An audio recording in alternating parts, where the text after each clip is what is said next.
Turkish Airlines EuroLeague. I feel devotion. Presented by Turkish Airlines, Nike, and Intersport.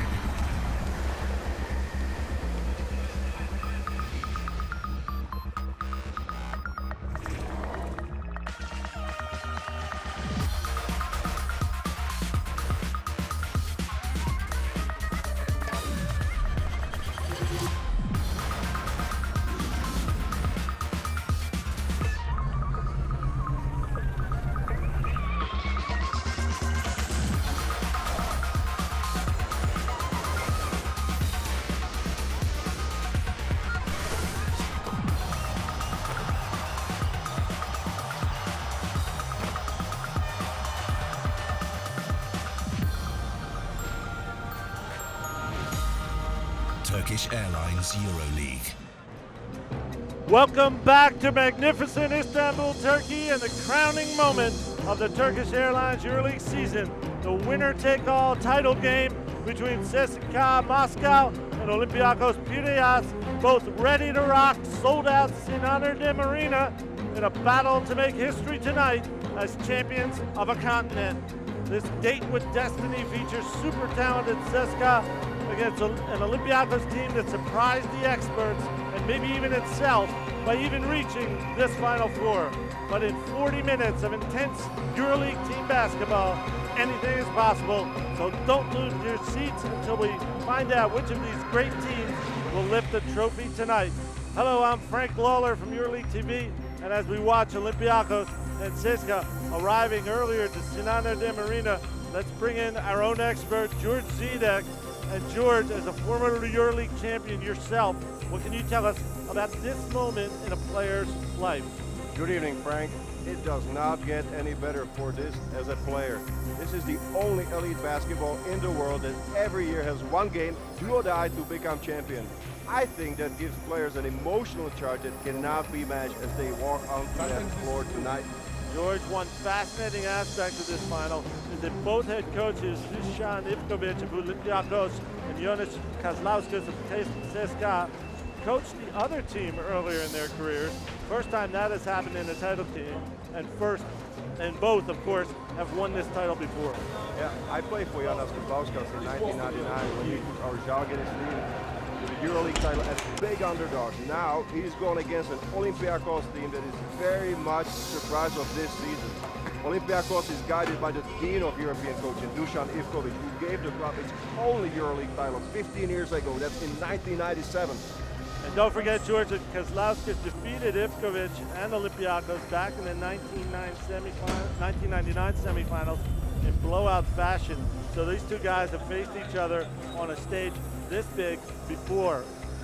You were part of that, and you saw that Jonas Kazlauskas, who the other night with CSKA knocked out the champions Panathinaikos, certainly has, even though he hasn't been back here since 1999, has done it before. Both are great coaches. They have a lot of experience. They have teams fans. They are arriving at the final game. I am sure that both teams, both coaches and the staffs, they will give it all. We will hear from tonight's head coaches shortly, but as we watch Olympiacos and CSKA warming up for the final, let's look back at the thrilling victories on Friday that got them here in our semifinals recap presented by Nike.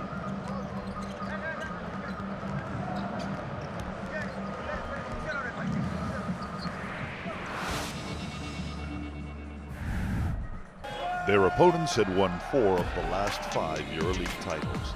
But on semifinals Friday at the Turkish Airlines EuroLeague Final Four, the teams with the newest rosters here in Istanbul, CSKA Moscow and Olympiacos, made sure that the trophy will be decided between them this time. And neither had it the least bit easy. In fact, the semifinals were as close as ever.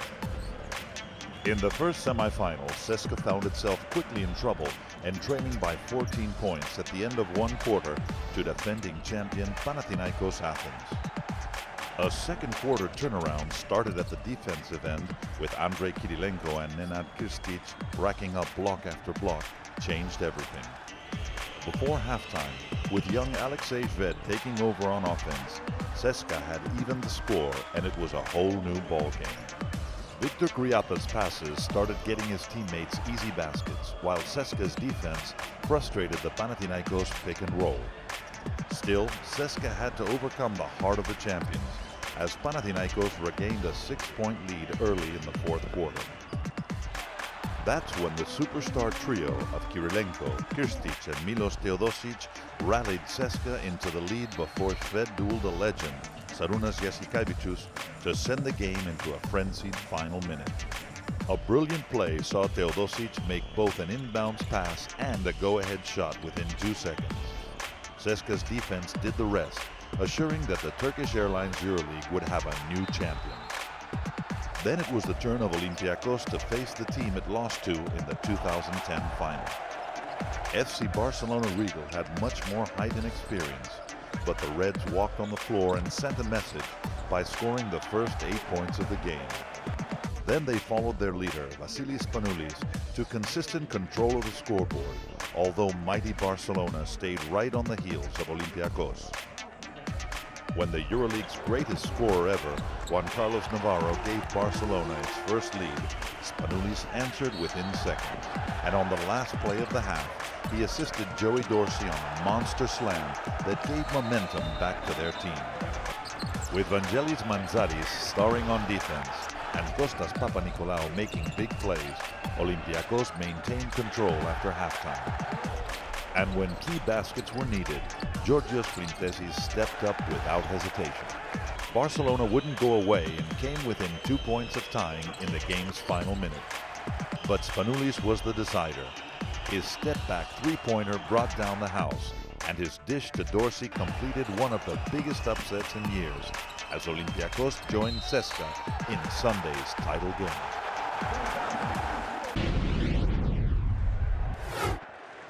Back to Sinan Erdem Arena in Istanbul, and George, after seeing those tough victories, the Olympiacos and CSKA pulled out in the semifinals. What do you see as the keys going into tonight's final? Frank, we've got to start with two born leaders who will be on the court tonight. And I'm talking, of course, about Vasilis Spanoulis of Olympiacos, a former Final Four MVP, and Andrei Kirilenko of CSKA, who was named the EuroLeague's MVP of this season just last night. Two very different players. Kirilenko dominates in the front court as a defensive game changer.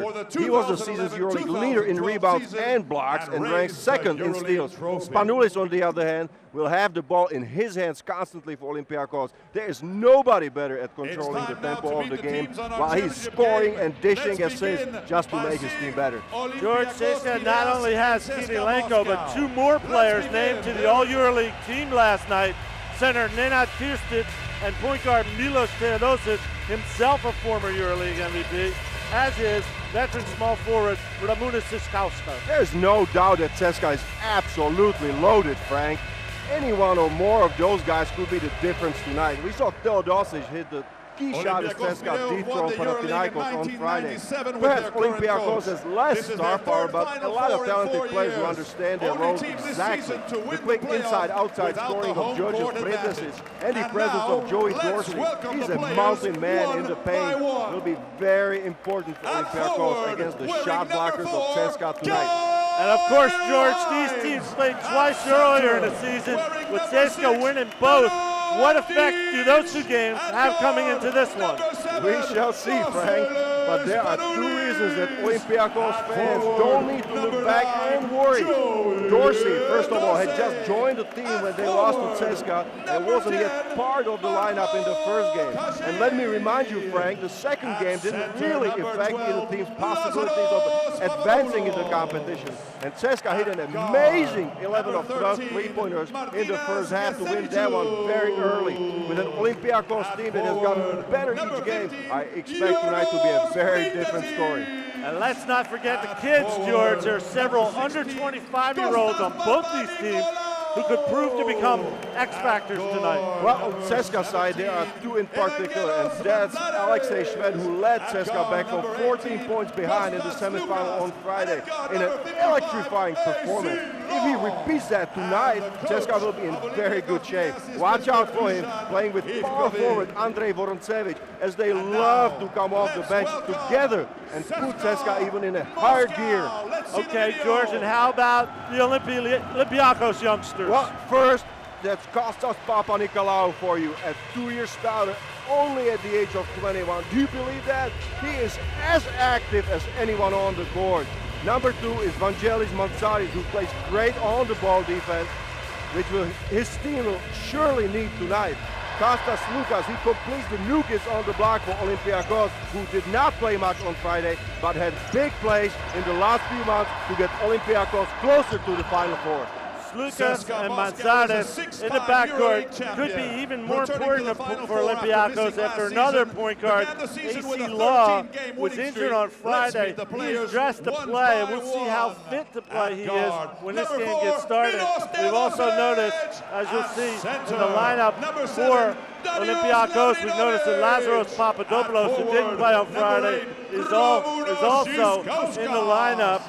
Again, we are waiting for tip-off in the Turkish Airlines EuroLeague title game, ready to start in a matter of minutes. We're seeing the players introduced on the floor. They got to be nervous, George, you know that. But I said, Frank, before that, the worst thing is the semifinal. You are really nervous, you have butterflies in the stomach, you are really jittery. But once you get the semifinal out of the way, I really and honestly think that the final is a lot easier. As we said, the Turkish Airlines EuroLeague Final Four will culminate right here in Istanbul, Turkey, at Sinan Erdem Arena. CSKA Moscow against Olympiacos. CSKA going for its 7th title. Olympiacos going for its 2nd title. We shall see. While we wait, we can tell you who tonight's starters will be, beginning with Olympiacos Piraeus.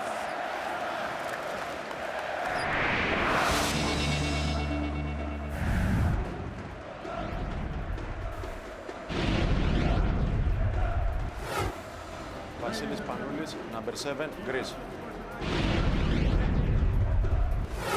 Denis Mantzaris, number 17, Greece. Marko Kešir, number 10, Serbia.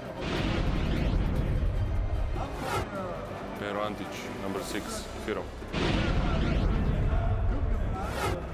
Joey Dorsey, number 9, United States. And there we had a look at the starting lineup for Olympiacos Piraeus with Vasilis Panoulis and Vangelis Mantzaris in the backcourt, Marko Kešil on the wing at small forward, Pero Antic at the power forward spot, and Joey Dorsey holding down the center spot. That's the same lineup they had starting the semifinal, which they controlled very well. So Dusan Ivkovic starting with the same guys he had on Friday night. Let's see who the starters then are for CSKA Moscow.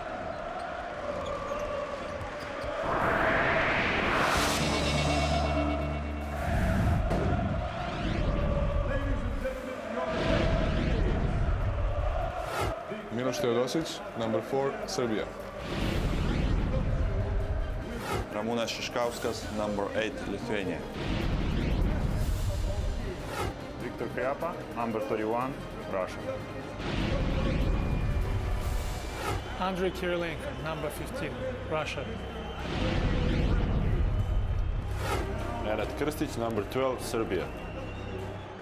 And there we saw the starters for CSKA Moscow with Milos Teodosic at the point guard spot, Ramūnas Šiškauskas playing the 2-guard, Andrei Kirilenko playing small forward, Viktor Kriapa at the power forward, and Nenad Krstić at the center spot. So Duda Kazlauskas, the head coach of CSKA, the same as Duda Ivkovic of Olympiacos, sticking with their starters from the semifinals and having seen those starting lineup. Let's now hear from the men who chose them for tonight's Turkish Airlines EuroLeague Final with our game analysis presented by Nike. CSKA, are you ready? The Turkish Airlines EuroLeague title game will be colored red tonight as two teams that started the season with very different expectations, CSKA and Olympiacos, battle at Sinan Erdem Arena in Istanbul for the right to be called the continental champion.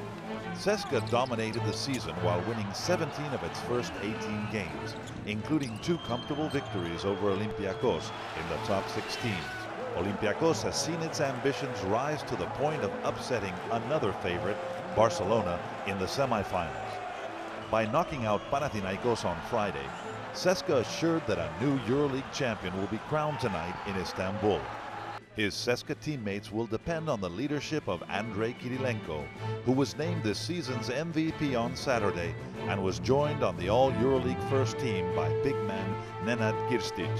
2 more former MVPs, playmaker Milos Teodosic and veteran Ramunas Šiškauskas, return to the title game to lend CSKA valuable experience, while young guns Alexei Zved and Andrei Vorontsevich lead the charge off the Moscow bench. This defense of CSKA, where dominant role is for sure Kirilenko with his rebounding, his fast hands, blocking shots, everything else, and just to try to run the game. And for sure our main problem yesterday was rebound. We lost rebounds. We have to control it if we want to be competitive at that game. We have to do everything to take this, everything. Olympiacos has its own born leader in Vasilis Spanoulis, a former Final Four MVP and All-EuroLeague first-teamer. Spanoulis is surrounded on the perimeter by dynamic young talents like defensive ace Vangelis Manzaris and high-flying Kostas Papanikolaou. Inside, constant scoring threat Giorgio Printesis makes his moves knowing that the tandem of Kyle Hines and Joey Dorsey are always ready to attack the rim. 2 rosters that depend on strong veterans for leadership and young talents for energy make this unpredictable final matchup a potential thriller. Day by day we're playing better, and some teams have pressure from beginning. That, let's say from beginning, media start talk that this team have to win or this team, and we have pressure. Olympiacos on beginning was not between those teams, but what we did is unbelievable. We're playing excellent, and we're playing without pressure. We are at the moment one real team. It's a real team. Every player knows his own role, and we have to stay together. It is one big opportunity for us, and we have to do it. And there we heard from the 2 head coaches in tonight's Turkish Airlines EuroLeague final. There's Duda Ivkovic, and behind him, down the road from him, Jonas Kazlauskas. They faced off in the 1999 semifinals with Kazlauskas' Žalgiris team defeating Olympiacos and Ivkovic. They are back now for one bigger game, the title game of the Turkish Airlines EuroLeague. Starting in just a few moments, they will be fighting for the trophy that both of these guys won before. Ivkovic with Olympiacos in 1997, Kazlauskas with Žalgiris in 1999. So both of these men have been here and know what it takes, as do several players on their team. We get a look at the referees for tonight's game. Luigi Lamanic of Italy, Jose Martin of Spain, and Tolga Sahin of Italy. They will be holding the whistles for this very special occasion in the Turkish Airlines EuroLeague Final Four title game.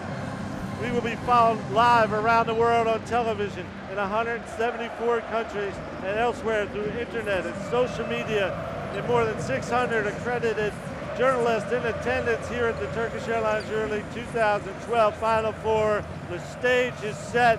It belongs to CSKA Moscow and Olympiacos Piraeus, getting ready to tip off the final. George, final thoughts before we tip off?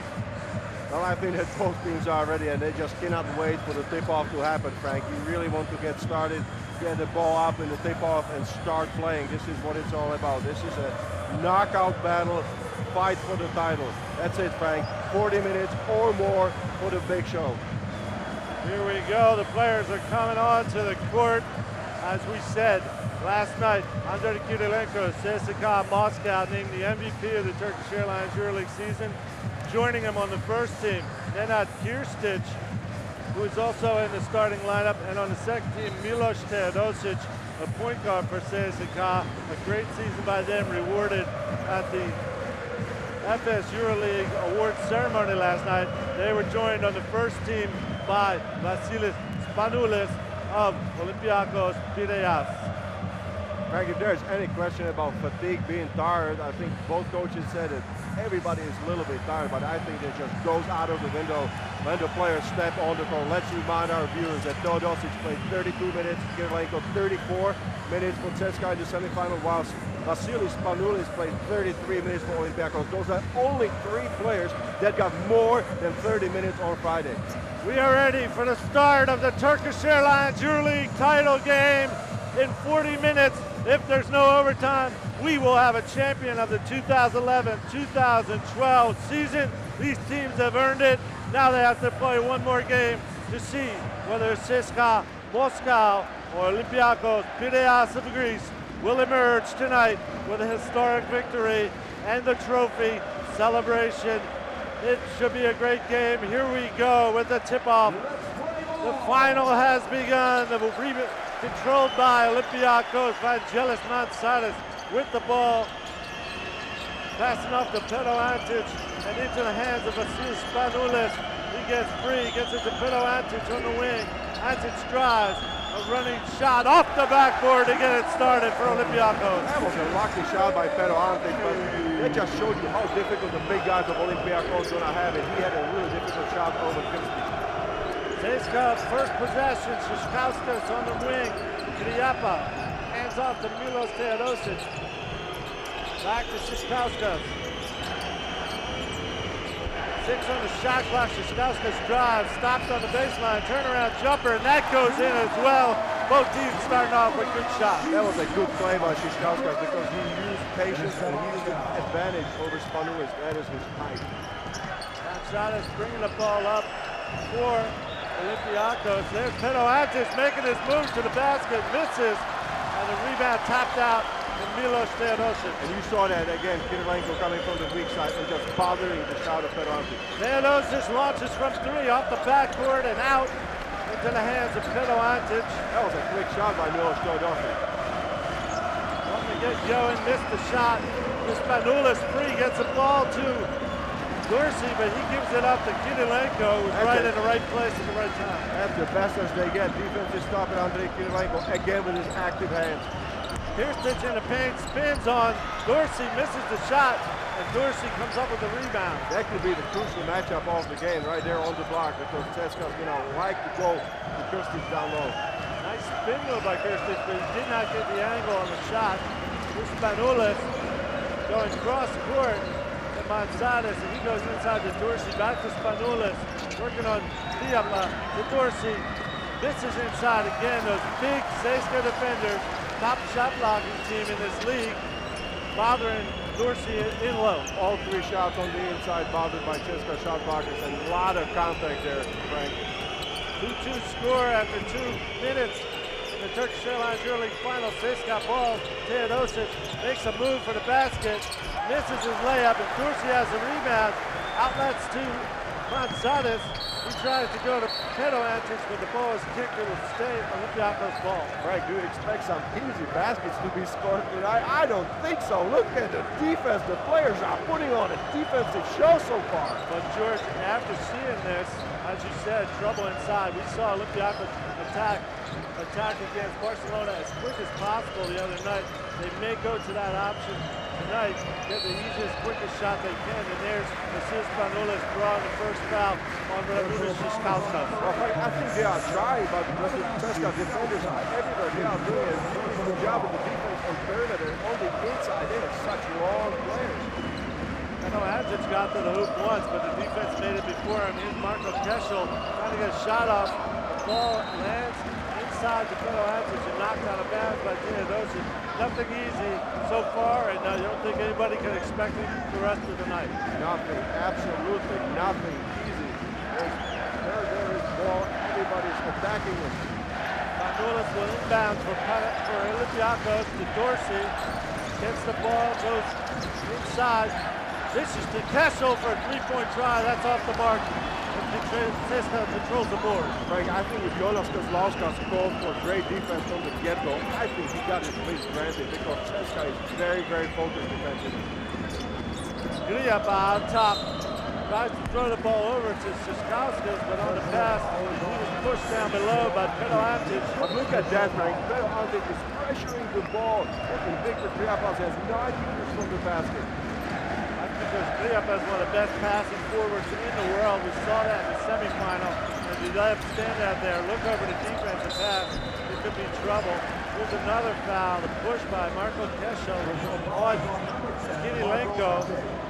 Marco Keshel did a very good job defensively in the semifinal, and so far, I think his main goal right now would be to provide some good minutes defensively on Andrei Kirilenko. Theodosis swings it to Szyszkowskis inside the Kirilenko baseline. Kirilenko harassed, moves the ball out to Theodosic and inside to Nenad Kirstic. Kirstic spins, he's sandwiched by 2 defenders and throws the ball out of bounds. A good defensive reaction by Olympiacos on the guy who is the top scorer for CSKA Moscow. Immediately a double team and such a quick one. Petr Antic just gave over from the weak side and didn't get any chance to Kirstic to shoot a shot. Spanoulis with the ball out top for Olympiacos. He's going to launch it from downtown. He's going to hit a three-pointer. The one and only Vasilis Spanoulis. Only he can do it, Frank. He proved to be invaluable for Olympiacos in the semifinal final. And here he scores a big three-pointer. He puts his team up 2-5, and now there's an offensive foul called on Victor Griapa. The ball will be going the other way to Olympiacos, and they're shooting in the end where their fans are on their feet, and likely be on their feet making noise the entire ball game. I think that Olympiacos really feeds off the energy from its fans. They are on their feet, as you said, and Frank, they are starting to believe. It was amazing how Olympiacos, as an underdog, controlled the entire 40 minutes against Barcelona the other night, whereas CSKA came out, dropped behind 14 points against Panathinaikos, but had the wherewithal to make that up before halftime and then go the rest of the game and win by 2. Olympiacos gets it back to Spanoulis. He's going to take another jumper inside the three-point line. That's off the mark. And those CSKA rebounders pull it down. Szyszkowskis. They just cleaned the board. There's 4 red jerseys there on that defensive rebound. Theodosic on top, shadowed by Mansadas. He gets it to Kirstic. Hands off again to Theodosic. Griapa trying to go for Szyszkowskis, stolen by Mansadas. Goes to Dorsey. He collects it after almost losing it. Dorsey going against Griapa, backs him down. Can't get the shot off. His pass is deflected. Theodosic still ahead to Kirstic on the fast break. But he travels with the ball, so another quick turnover by CSKA. That's difficult because Nenad Kirstic was in full speed and he got the pass too early. I think they should have waited 1 or 2 steps more so he got closer to the basket and then make the pass. 3 turnovers in less than 5 minutes for CSKA. They only average 13 per game. Spanoulis swings the ball around to Petr Antic, back to Mansadas on the wing. And that was called a 3-second violation in the lane, negating that shot by Mansadas. So a 3-pointer wasted on a 3-second violation by Olympiacos. Rare mistakes there on both sides that you saw, Frank.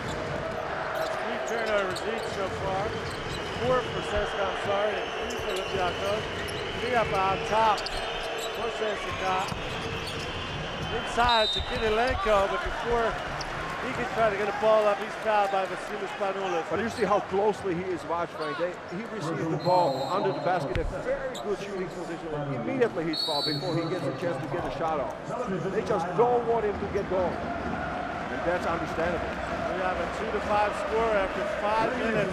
The Turkish Airlines EuroLeague final has been all defensive so far. The difference has been a 3-pointer by Vasilis Spanoulis. And George, you gotta like his leadership qualities. We know that Andrei Kirilenko is a superb leader from the defensive end for CSKA. But Spanoulis, as you saw the other night in the semifinal, with the ball in his hand, has a chance to lead even more, perhaps. Well, I mean, we said it. They are just different players. Spanulis just has the ball in his hands most of the time, and he makes all the crucial passes and shots. While Kirilenko, he's incredible defensively. He's all around. He's active hands, active feet. He's blocking the shot from the weak side. It is really difficult to get on the inside and shoot an uncontested shot if Andrei Kirilenko is on the floor. And we've talked also, George, about the young guys. These two rosters are full of veterans, strong veterans at the top, but give opportunity to young players. The only one out on the floor so far, Vangelis Mansadas, great defensive player himself on the ball, already has 1 steal and seems to be harassing Teodosic. Oh, he's doing a superb job. He's very light on his feet. He dances around like a butterfly. He is really good. I mean, you see how he stays in front of the ball. He plays on the verge of conservative and being aggressive. He just knows the fine line how to attack the ball. That is why Duda Ivkovic has made him a starter in 14 out of his 18 games on the roster this season. Just turned 22 years old. He's got another 22-year-old just turned on the bench in Kostas Lukas, and 21-year-old Kostas Papanikolaou, who had a big game against Barcelona. On the other side, we're waiting to see Alexei Shved and Andrei Vorontsevich, both a little older, but young guys getting their first chance at this Final Four. CSKA ball, Kriap out top to Kirilenko to Teodosic.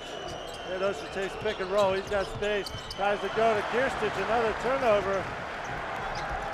That was a good defensive read there. Mansadas gets it across half court to Spanulis. Spanulis working on Sishkauskas.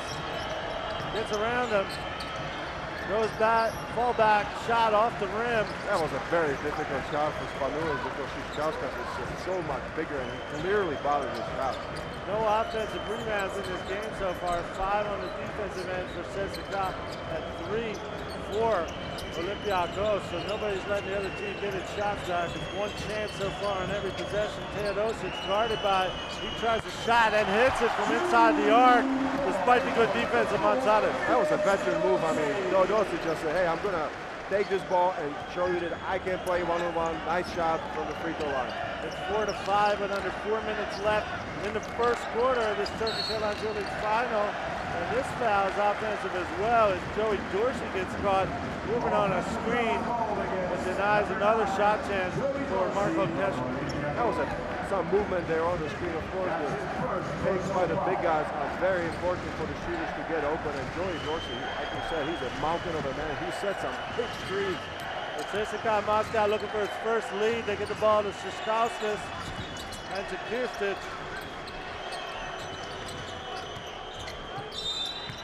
Teodosic inside to Kirilenko. Does anybody work the inside passing lanes, getting open behind the defense better than Andrei Kirilenko? Andrei Kirilenko is just super playing without the ball playing. That's the key. He plays so well without the ball. He doesn't need the ball to create a shooting opportunity. He just needs screens. He just keeps cutting.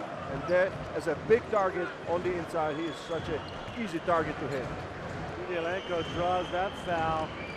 Second on Marco Kesher and gets the free throw line to tie this ball game up 5-5 as we see another of the youngsters of Olympiacos, Kostas Papanikolaou, come into the game. Kirilenko puts his team ahead with 2 free throws. For the first time in this game, CSKA ahead, but they're starting much better than they did the semifinal the other night. Spanulis out top. Goes to Antic. Hands off to Mansadas. Cross court to Papanikolaou. Aggressive in the lane, spinning, going for a shot off the board. There's the youngster, Kostas Papanikolaou. Hey, look at that, Fred. I mean, I was going to ask you a rhetorical question, how he's going to have an impact, if early on or not. And you see it right there, immediately catches the ball, goes to the basket, just like in the semifinal. Sishkauskas bringing the ball up court and handing off to Teodosic. It's Olympiacos back out in front, 6-7. Teodosic lobs to Kirstich. He's way under the basket. And he gets bumped from behind by Joey Dorsey. Let's see if that's right. Alan Dorsey will be his second. That's not good news for Olympiacos. That is not good, and he's going to have to go to bench, and he will be substituted by Kyle Hines. Another bit undersized man. Now we will see the incredible story of Kyle Hines. He's only 1.95 m, going up against bigger, taller men, some of them holds almost 20 centimeters on him all season long. But Kyle Hines does not back down against anybody. Not at all, Frank. He's 10th in the EuroLeague this season in offensive rebounds, so he knows exactly what to do when he's faced with a bigger guy. And it's Kirstich putting CSKA ahead again at the free throw line, 8-7. Of course, defensively, Hines is going to have to push out the big people of CSKA as far out of the basket as he can. Spanulis, Alexei Shved in the game, guarding him for CSKA. Gets the ball in the corner, it swings to Pedro Antic for a three-pointer off the rim, and there is Kyle Hines getting the rebound right away. Good patience there by Olympiacos. Kyle Hines didn't rush anything on the rebound. Spanulis to Papanikolaou, makes his move, it's tipped by Kidilenko, he gets it to Hines. Spanulis trying to break through the defense, it's stolen by Kidilenko, and CSKA's defense comes up with another one. Great defense by CSKA, and Kidilenko is just everywhere. Kriapa inside to Kirstich, working on Pedro Antic. His hook shot misses, rebounded by Mansales. Good conservative defense there by Pedro Antic. Mansales to Kyle Hines, goes to Spanulis out top.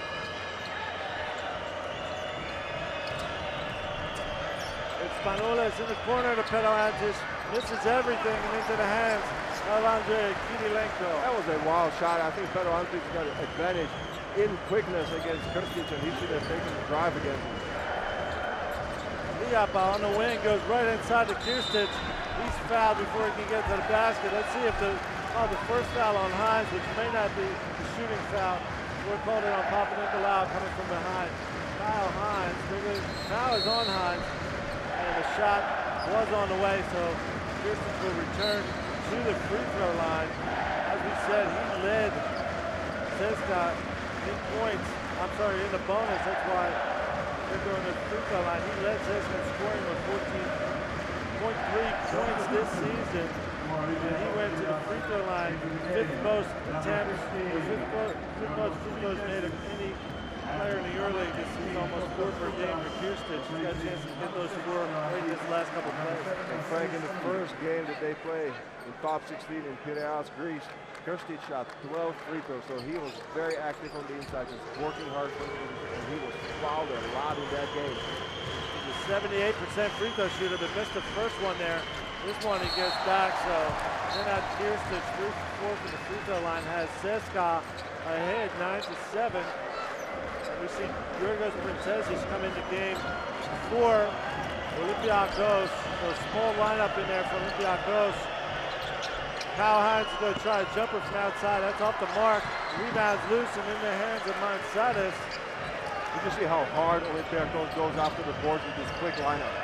Only 2 offensive boards in this game so far belong to Olympiacos. There's a jump ball. Sasha Cowan also in the game for CSKA, fighting for that rebound against Kyle Hines. That was good active hands by Sasha Cowan. He just checked into the game and slapped the ball away from the hands of Kyle Hines. You can see it right there, just tied up on the floor. It's a loose ball, and the jump ball situation is forwarded to CSKA Moscow. Mistake by Hines, taking advantage of CSKA. I think it looks like CSKA is just picking up on the defense that they played against Panathinaikos, and they set the record with only 5 points they allowed to score Panathinaikos. 1 minute left, 1:10 in the first quarter. Slukas in the game guarding Shved. Shved makes his move, tries to get it to Count. It gets away, and Count commits a foul as Printez just came up with a steal. So George, the low-scoring first quarter, that's for sure, 9-7 with a minute left. You see a lot of nervousness combined with a lot of tremendous defense. Exactly, Frank. I think it's a perfect combination because the teams don't seem extremely nervous, but they are playing superb and alert defense. 6 turnovers each. CSKA on the average is 13. Olympiacos the same, 13. So that could be a test of the nervousness. Here's Hines. He gets it stolen again by Shved. Here comes CSKA the other way. Teodosic goes to Kidilenko in the corner. He's guarded and pulls it back out. A lot of good transition defense as well so far in this game. Teodosic on the loose. Takes it down the baseline, kicks out to Kriapa. He's at a launch from 3-point distance, and he misses. The ball last touch by close to Slukas. He just could not control the ball right there. It was a long rebound. Casas Lucas tried to chase it down, but he could not hold on to the ball. Surprisingly enough, with their rebounding or their height advantage, that's the first offensive rebounding for CSKA in this game. And we're almost at the end of the first quarter. I think everybody really pays a lot of attention just to boxing out. Red with the ball out top, working on Lucas. Shot clock and game clock are pretty close at the end of this first quarter. Red, we've seen him one step past people. Great first step he has, especially in that semifinal. Here he goes with the screen by Kahn, working on Hines.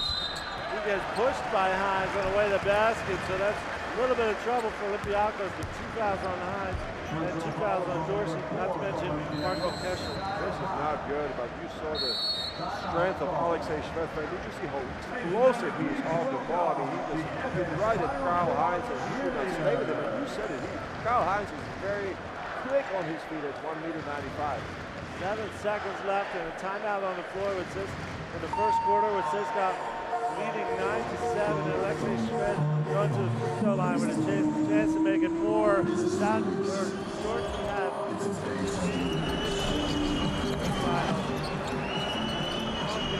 very, very physical. And of course, this game started the same way. It tells you that both coaches are really asking their players to play defense. Both of them spoke about it before the game in the press conferences, and even the players acknowledge it. They say, hey, we cannot change too much about our strategy, but we really have to focus on defense as a team from the first second. George, if this game continues at this pace, we heard Dusan Ivkovic saying that in comparison to Friday, when he wanted to attack fast and maybe run against Barcelona, still won a low-scoring game. The team learned a lot. Do you think which team does this pace benefit if it stays low-scoring? I mean, this is difficult to say because I think both teams would like to run and score some easy baskets. If you're talking about Duda Ivkovic, I think he was pleased by the fact that they prevailed, that they managed to beat a great Barcelona team, even though they played a possession-for-possession slow-down game. Alexei Shved coming back on court to take some free throws for CSKA Moscow. He's an 85% free throw shooter. Great shooter, this kid. We talk about his first step. He's the only player in the history of the EuroLeague, after 4 or 5 seasons he's had now, to have a 50% career three-point percentage. So this guy can shoot from everywhere as well as drive the basket, although he misses his first free throw. Oh, he could be a great one, Frank. A lot of potential. That rattles in the second one and goes off the floor. It's replaced by number 18, Evgeny Voronov, who did not play in the semifinal. He commits a foul with 3.9 seconds left. That's what he's in there for, to stop that fast break by Olympiacos. They had a foul to give, CSKA did. Now, John Gordon in the game also for CSKA for his last seconds. Coach Kazlauskas is signaling no more foul. Ball's loose. It's going to be Kyle Hines. It's going to be AC Law. Let's see if he got it off, but the shot didn't make it anyway. So AC Law entered the game, got a shot off, but that's where our first quarter ends with a 10-7 defensive struggle on the court at the Turkish Airlines EuroLeague. Final four, CSKA Moscow with the lead, 10-7 over Olympiacos. While we take a break, let's take a look at our flashback feature on the previous matchups between these teams. It's presented by Turkish Airlines.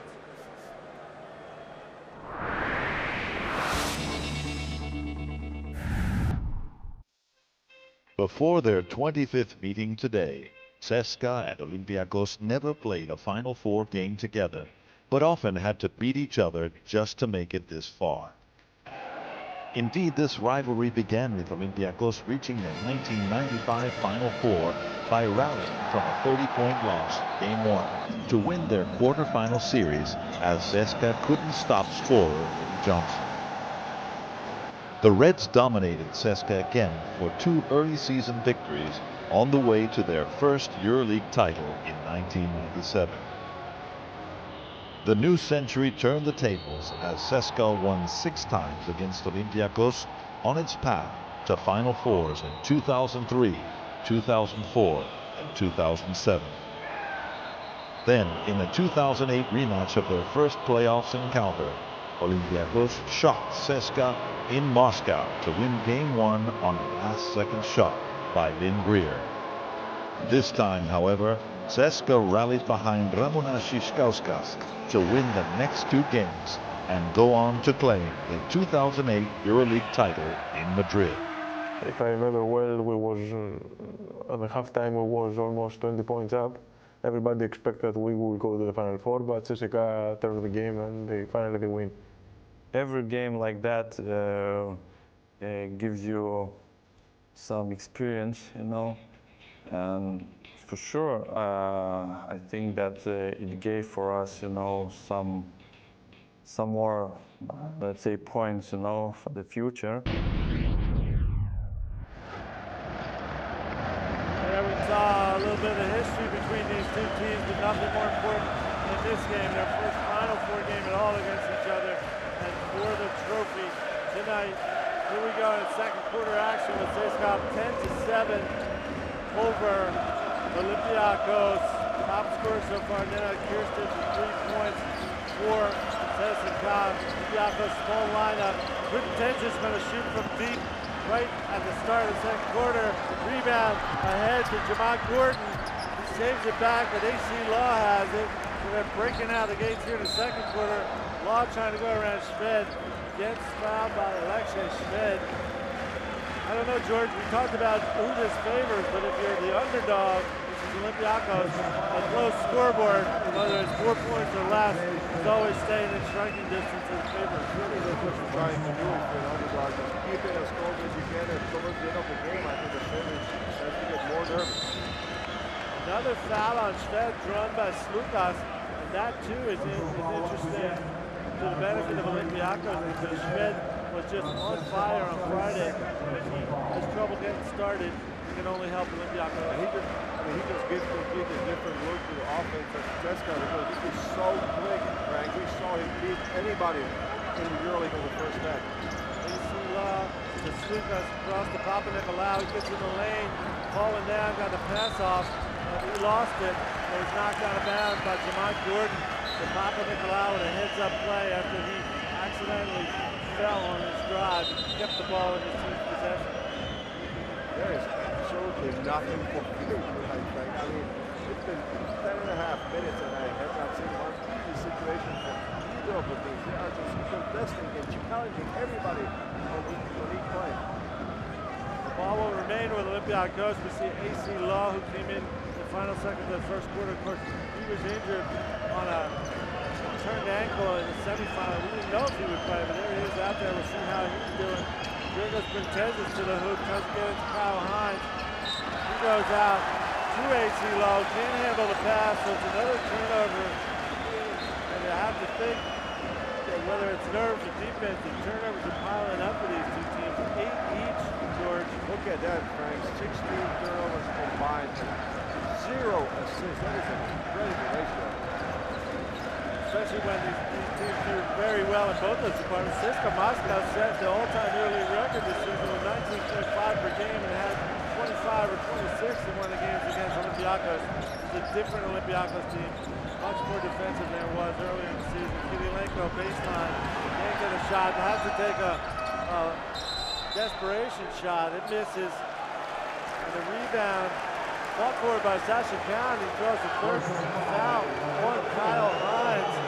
Big turn of events there. Kyle Hines picking up his third foul. This could be a big complication for Olympiacos because he already had Joey Dorsey sitting with 2 fouls on the bench.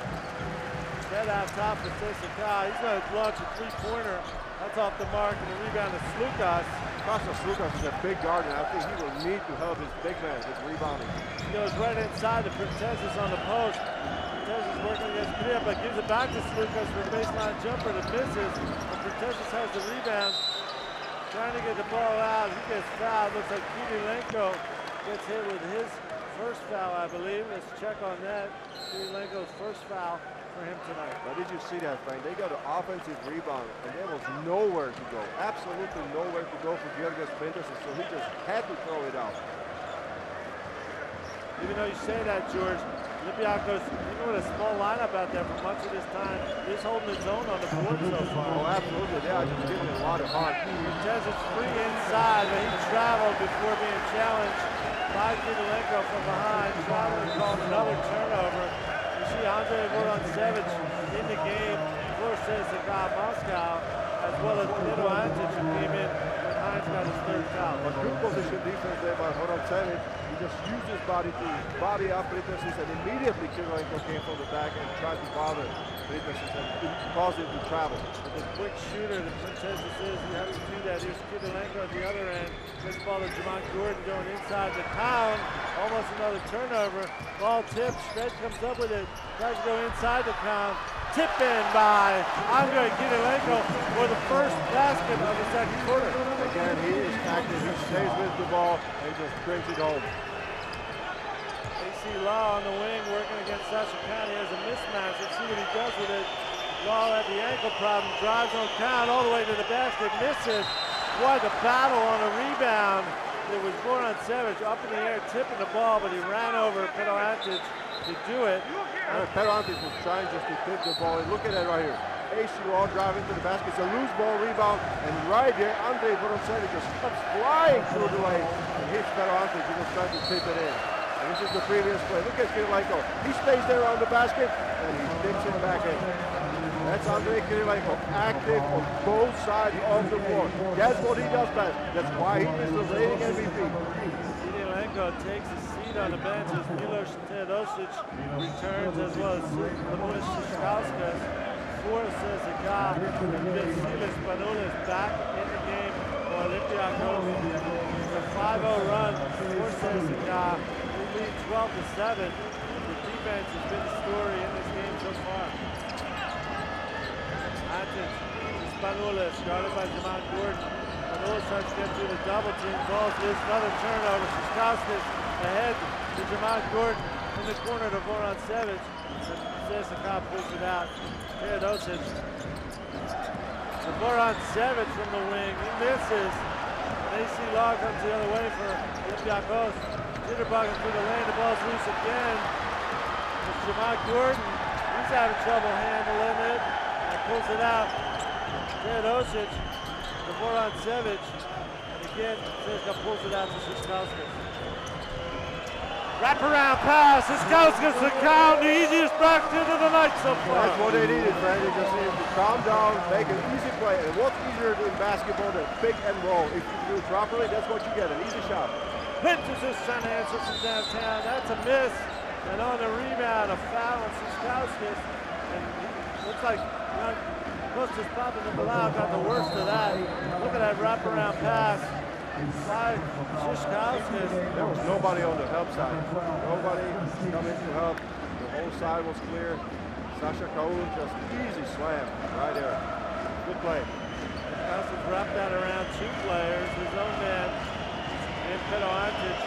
But now Papanikolaou will go to the free throw line in a bonus situation. Knocked down a much needed point for his team, who's been having all sorts of trouble scoring midway through the second quarter. This could be important because Olympiacos just cannot find a way to score, but right now after 3 minutes and 16 seconds, they are already in bonus, right? Not only are they in bonus, Spanulis has drawn more fouls than any player in the EuroLeague this season and made more free throws than any player in the EuroLeague this season.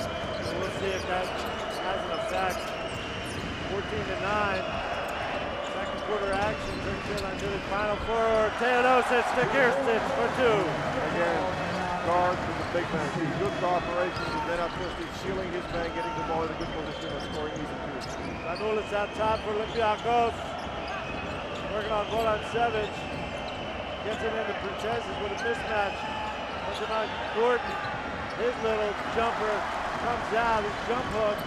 Teodosic with the rebound. It's not easy to back down Jamon Gordon. Straight inside to Kirstich. Backs in, doesn't get the shot. And Papanikolaou with the rebound.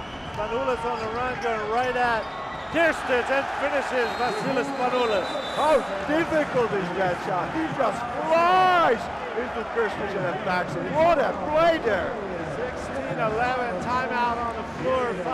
6 minutes left to play until halftime in the Turkish Airlines EuroLeague final. One of these teams, CSKA Moscow ahead 16-11, or Olympiacos will be a champion tonight after a long season of trying to get to this game. So far, it's been a defensive battle out here on the floor.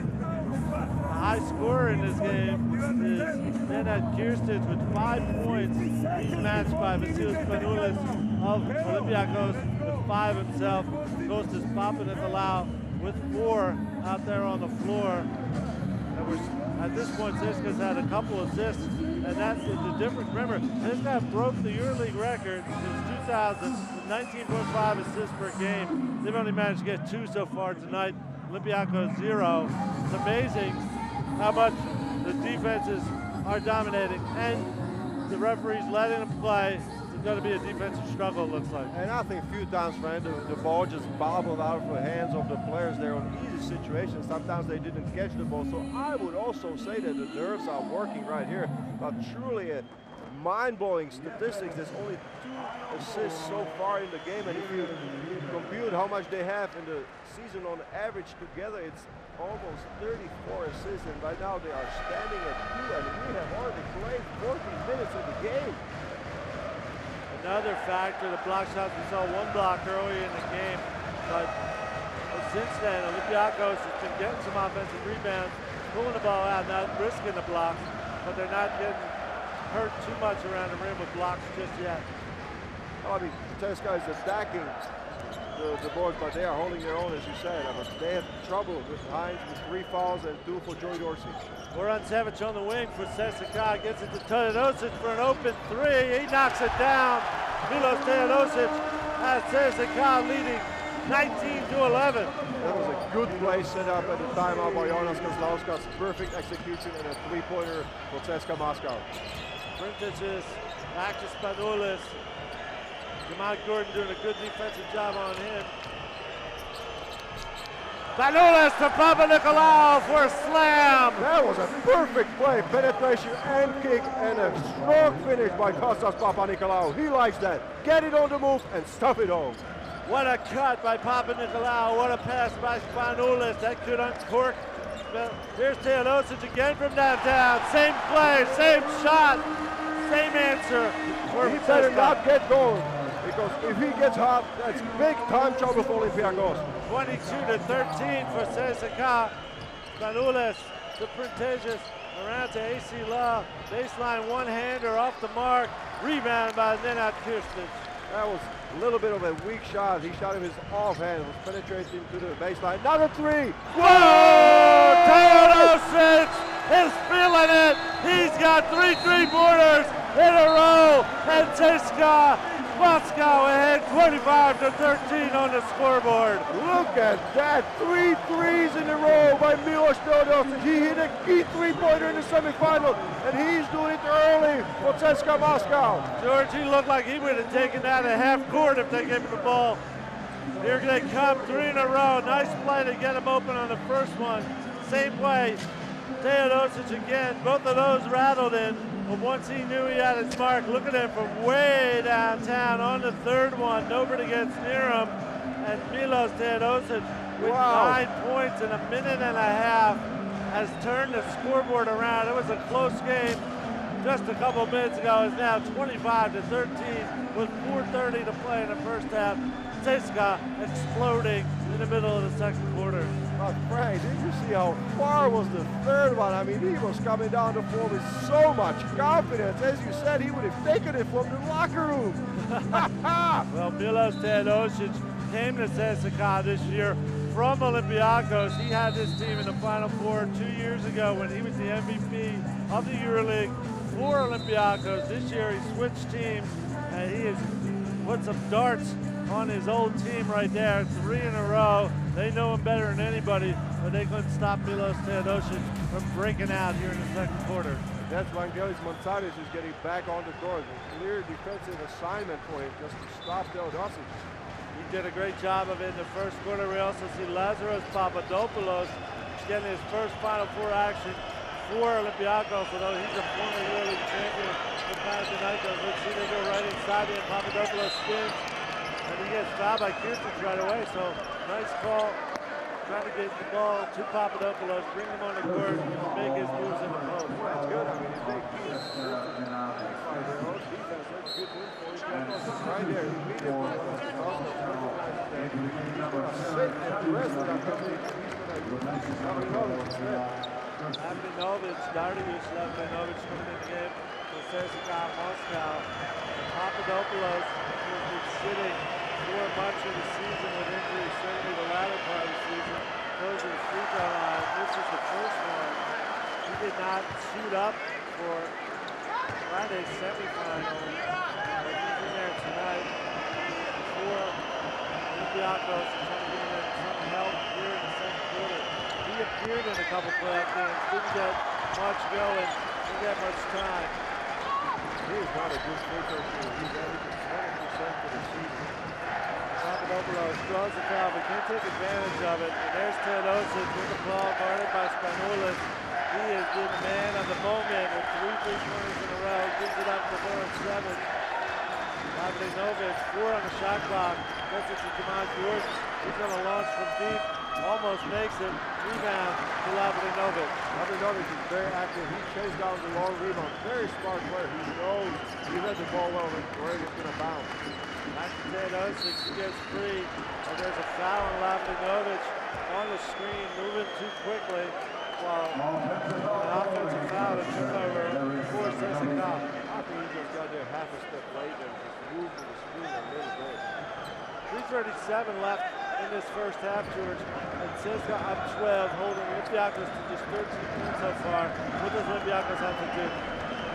He does have to start attacking as early as they can, but it's really difficult against the defense that CSKA's playing. Manolas attacks, he gets fouled. And he will go to the free throw line. Frank, I mean, we spoke about Barcelona.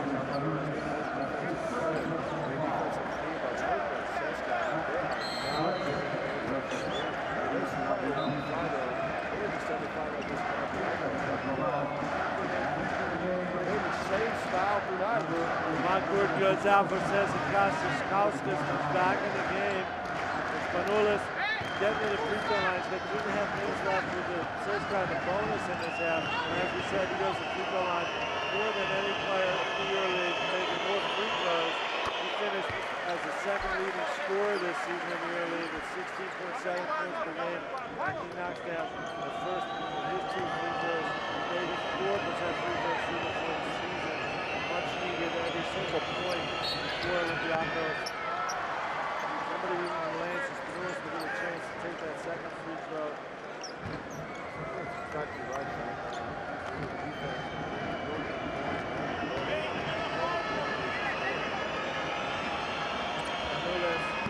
This is the second try as well, very unusual for him. His team is still down 11, 25-14. Teodosic brings it across half court for CSKA, gets it to goal on 7. Back to Teodosic. Shadowed by 2 defenders. Great pass to Lavlinovic, who finishes. No look. Backward pass. Teodosic to Lavlinovic. Milos Teodosic just come to play. Oh, he's dominating this final so far. That's a beautiful pass. All balance, no look. Defense of CSKA. Papanikolaou. He drops a 3-pointer. He answers back. Kostas Papanikolaou from deep for Olympiacos. Kostas Papanikolaou again giving a big boost to his team. Let's see how he can keep going in this style. Lavlinovic inside the Kirilenko. That's money in the bank. He puts 2 in as well. There was a good backup there for Kirilenko.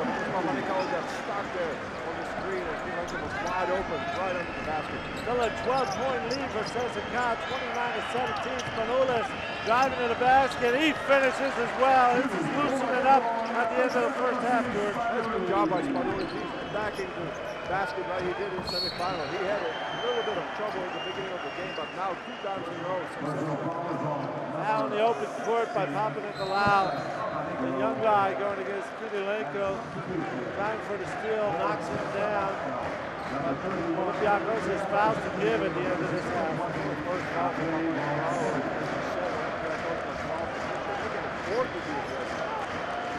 Teodosic guarded by Spanulis. Szyszkauskas. He goes strong to the basket, then finishes Ramunas Shiskauskas against Papadopoulos. That was a foul shot right there because Papadopoulos was in the way of Shiskauskas and he just moved him out of the way. Back to a 12-point lead. Here's Spanoulis from deep, off the front of the rim. Rebound fought for, grab by Teodosic. I think that Olympiacos will have to start shooting the ball better on offense. This was the guys for the front court. This was they will see that better ball involve more players. Teodosic with the ball to Kidalenko. Drives the lane, goes to Lavrinovich. Working on Papadopoulos, loses his footing, travels. And that will be a turnover for CSKA Moscow. They're up to 10. Olympiacos is up to 12. They'll be reaching their averages before the end of the first half. It's just a defensive masterpiece so far. Jonas Kowalski cannot be very happy. I think the players are completely focused. Look at that body language. Everybody's really focused.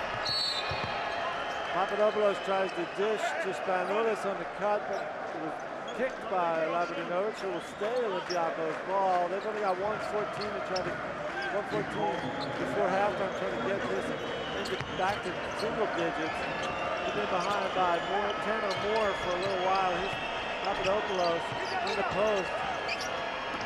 Tries to go to the corner, stolen by Kidalenko. Another turnover for Olympiacos. Such long and active bars in the lane. That's a big time danger if you're playing against Kidalenko. Lavrinovich trying for making a short jumper. Nice move by him. And the lead is being stretched here in the final minute of the first half. CSKA up by 14. Almost another steal by Kriapa on the floor, throwing his body around. This guy is just smelling the blood. They are all over the place. They are driving on the floor. They are overplaying the lane. They are so active. I mean, if there was any question if CSKA was going to feel any pressure, here's your answer. I mean, they came ready to play. 43 seconds left until halftime, and a 14-point lead for CSKA. Engineer Voronov back in the game for CSKA. Ball goes to Mansadas. He gets it to Papadopoulos. He gets it to Spanoulis. Spanoulis fouled from behind by Shiskauskas. That was a smart play because Spanoulis just felt the contact. Shiskauskas waiting for the foul to happen. So it's the third foul on Ramunas Shiskauskas, who is nothing less than a former MVP of the EuroLeague himself. He's been a two-time EuroLeague champion. We'll see how much this foul trouble affects him when we come back to the second half. But we still have 36 seconds left in this one as Spanoulis doing everything he can to try to inch his team forward.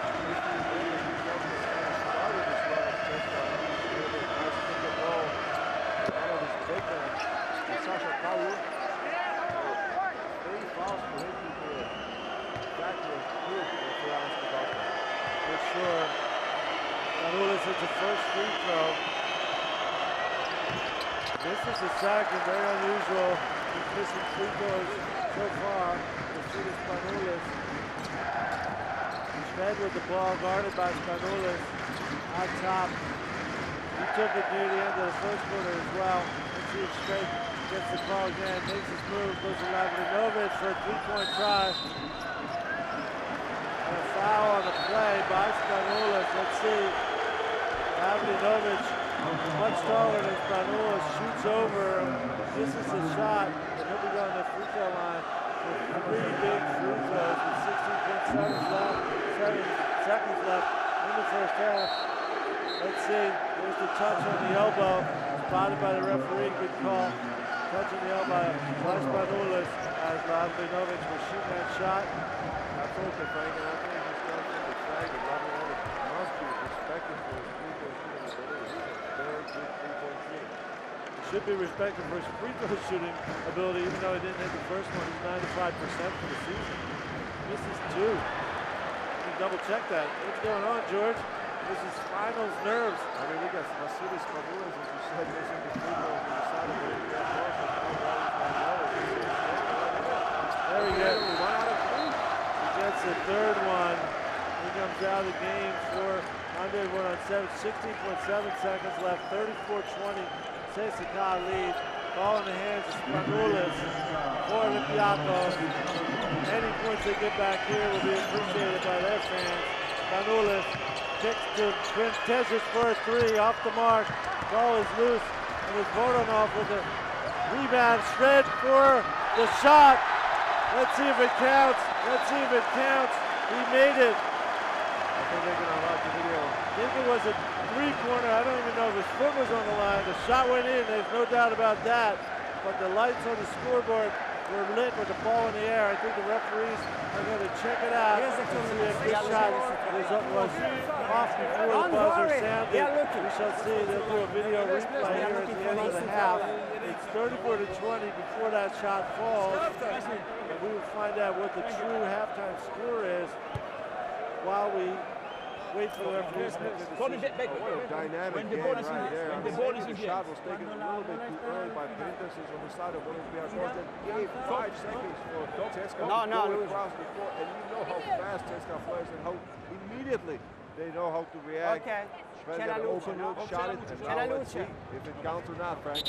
Well, let's recount what happened. It's no basket, according to the referees on the replay. So the final score of the first half, 34. There you see the replay, 34-20 for CSKA. The refs got it on one replay very clearly. No shot because the buzzer had sounded and lights went off on the scoreboard. The first half ends 34-20 here. The Turkish Airlines EuroLeague title game between CSKA and Olympiacos. We'll see you for the second half. Turkish Airlines, Nike, Intersport, Mondo, official global sponsors of the Turkish Airlines EuroLeague. If you're looking for peace and quiet, somewhere to sit and just relax, if you're searching for serenity, if you're scared and not ready for a thrill, you are definitely not in the right place.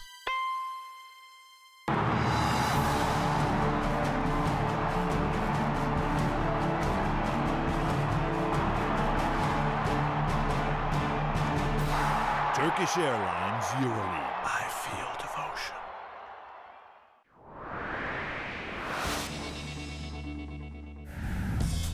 Number 10, Moscow, Russia.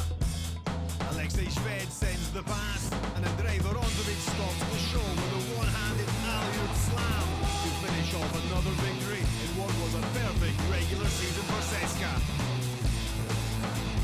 Number 9, Bilbao, Spain. Milos Teodosic cuts into the heart of the lane and makes a backhanded pass to a cutting Andrei Kirilenko for a spectacular two-handed jam as CSKA advance to the Final Four. Number 8, Tel Aviv, Israel. Roberta Zjatoka from Žalgiris looks for an easy basket. But Devin Smith of Maccabi Electra comes out of nowhere to reject the shot. Number 7, Piraeus, Greece. Olympiacos on the run. AC Law makes the pass and Kostas Papanikolaou fires up the crowd with a wild reverse slam as the Reds rock through the playoffs to the Final Four.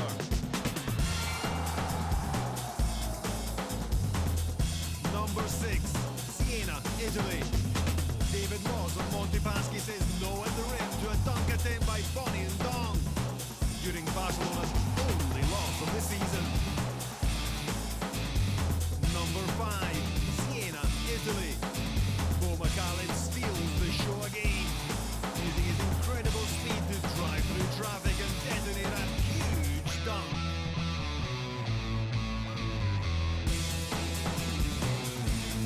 Number 4, Istanbul, Turkey.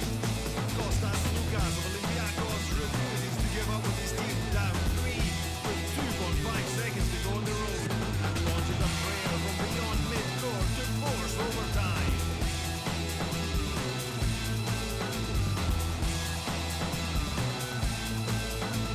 Number 3, Bamberg, Germany.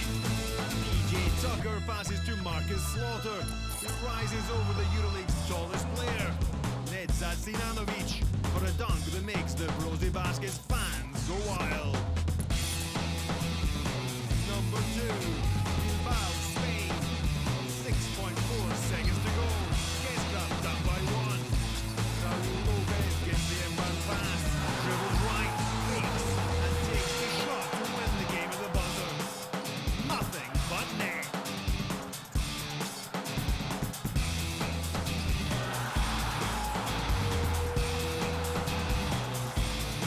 And the number 1 play of the 2011-12 Turkish Airlines EuroLeague season.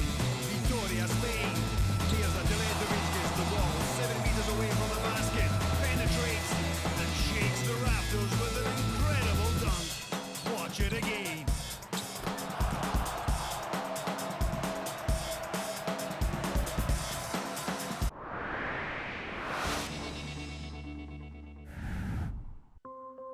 For CSKA Moscow center Sasha Khan, basketball is much more than a career or even a first love. Basketball has helped fill a huge void left when, as a 13-year-old only child, Khan's father died suddenly under mysterious circumstances near their home in Siberia.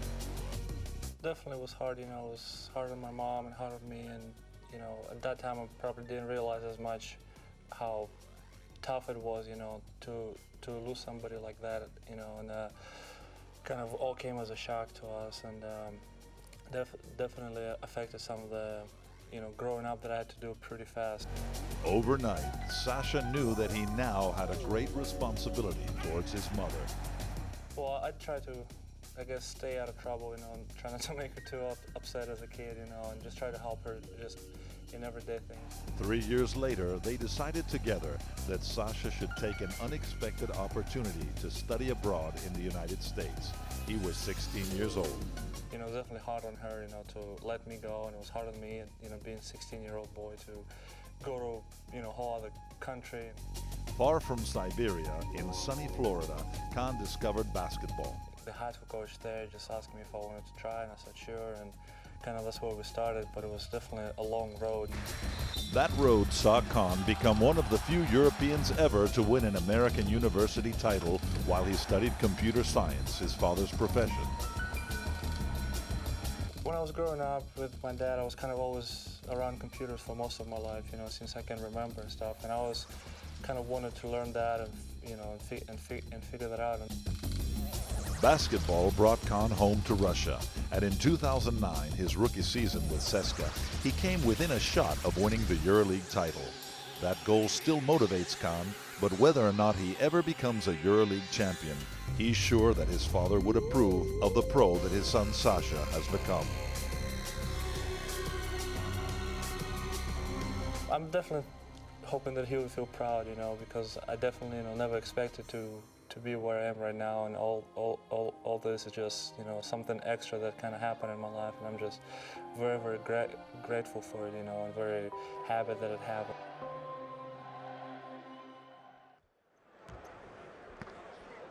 We are back at halftime of the Turkish Airlines EuroLeague Final Four, 34-20 in favor of CSKA, a big 14-point lead. George Zidek based on defense. Absolutely, Frank. And if you look at the stat sheet, that's what stands out is 8 steals by CSKA. They have very active hands. They are recovering, double teaming, and they are coming from the weak side. So absolutely great defense by CSKA tonight. They're dominating the boards 18-12 as well. And 8 of those steals would be among the 13 turnovers of Olympiacos, but I'm sure those quick hands of CSKA have also intimidated Olympiacos into turnovers as well.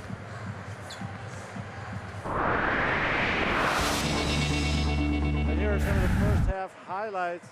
Early in the game was Pedo Antic getting Olympiacos started with the first shot of the game, but it became very tough to score after that for both teams really in the early going, even though Duškauskas also made the first shot by CSKA, and then Spanoulis quickly scored again, but then they settled into some serious defense.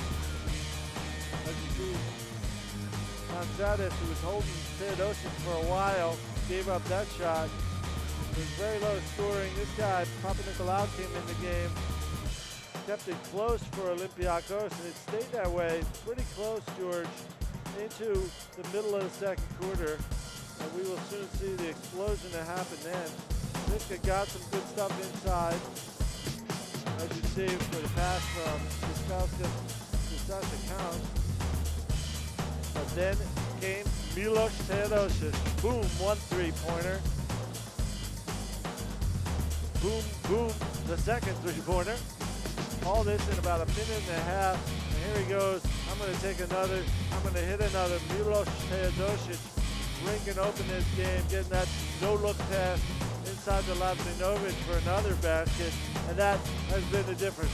While Olympiacos was staying close, they were in the hunt. But when Teodosic just came up with those 3 shots against his own former team, then changed the game, and it's going to be up to Olympiacos to try to get back in this game after halftime, down 14, 34-20.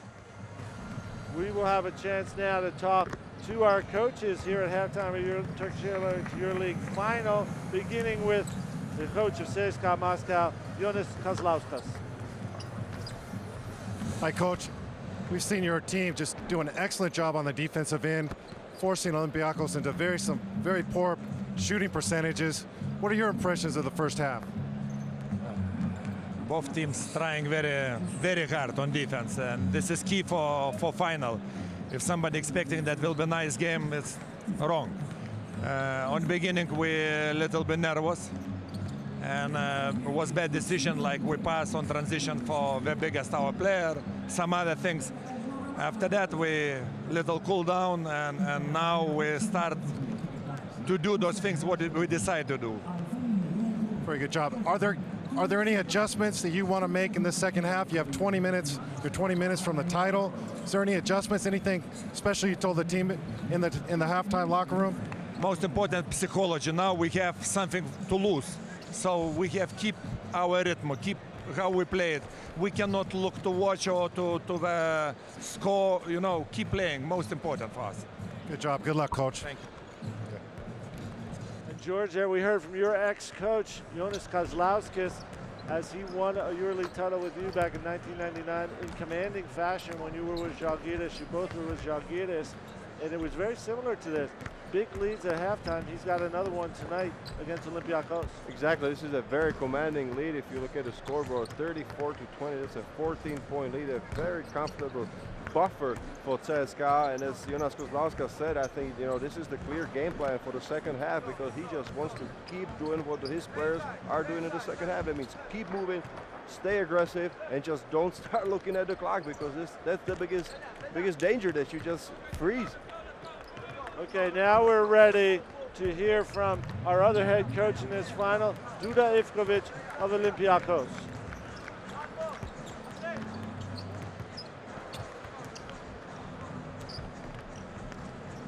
Trying to get that connection with Dusan. Look, I think my impression is that was very, very high pressure. Not only good D of CSKA that we did unbelievable 13 turnovers.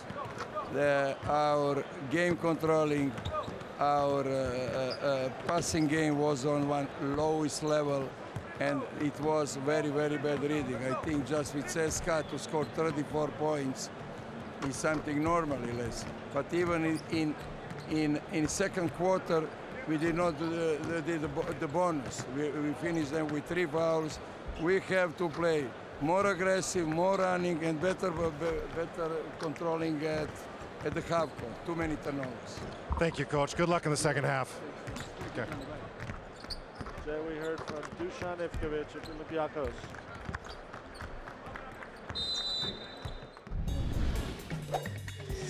Turn on the bright lights, baby.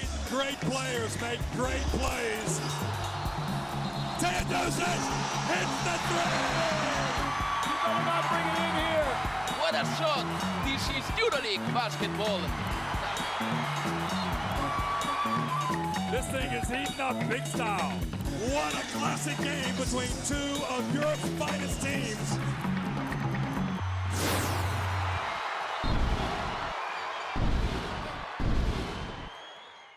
My name is Sasha, and I play for one team. My name is Stefano and I play for one team. My name is Fernando and I play for one team. My name is Lior and I play for one team. My name is Nenad and I play for one team. My name is Vasilis and I play for one team. My name is Pablo and I play for one team. My name is Victor and I play for one team. My name is David and I play for one team. My name is Dushko and I play for one team. We are one team. Join us and together we will make a difference in our society. One life, one devotion, one team.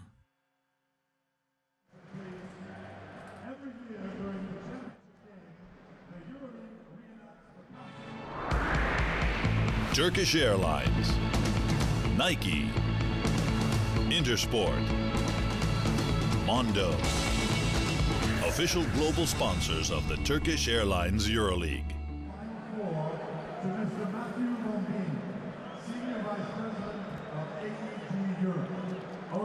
Here we see the ceremony on the court, which is the symbolic passing of the baton of this Final Four, which this year is in Istanbul, Turkey, and earlier this weekend was announced that next year, and possibly in 2014 as well, will be in London, England at O2 Arena in London, going to a big international city without a EuroLeague team for at least the next year. So London now has the baton.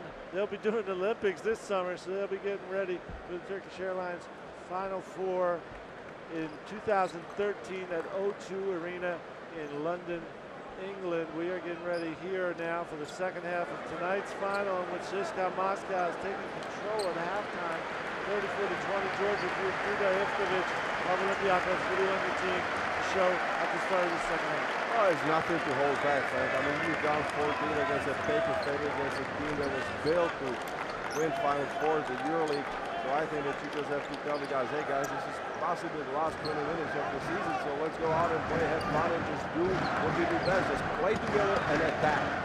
Changes in the starting lineups now at the start of the second half. AC Law and Kostas Papanikolaou in for Olympiacos, along with their starters, Vasilis Panoulis, Pedo Antic, and Joey Dorsey, whereas the starters, four of the starters for CSKA Moscow are out there, along with Alexei Shved replacing Ramuna Shishkovska. She has 3 fouls. Teodosic, first half hero, now passes off. The ball goes to Shved, working against Dorsey, gets it to Kriapa inside to Kirsten for a quick hook shot. So the beat goes on for CSKA Moscow. That's a beautiful execution right there. Patient and a good position by Kirsten, close to the basket. Beautiful hook shot.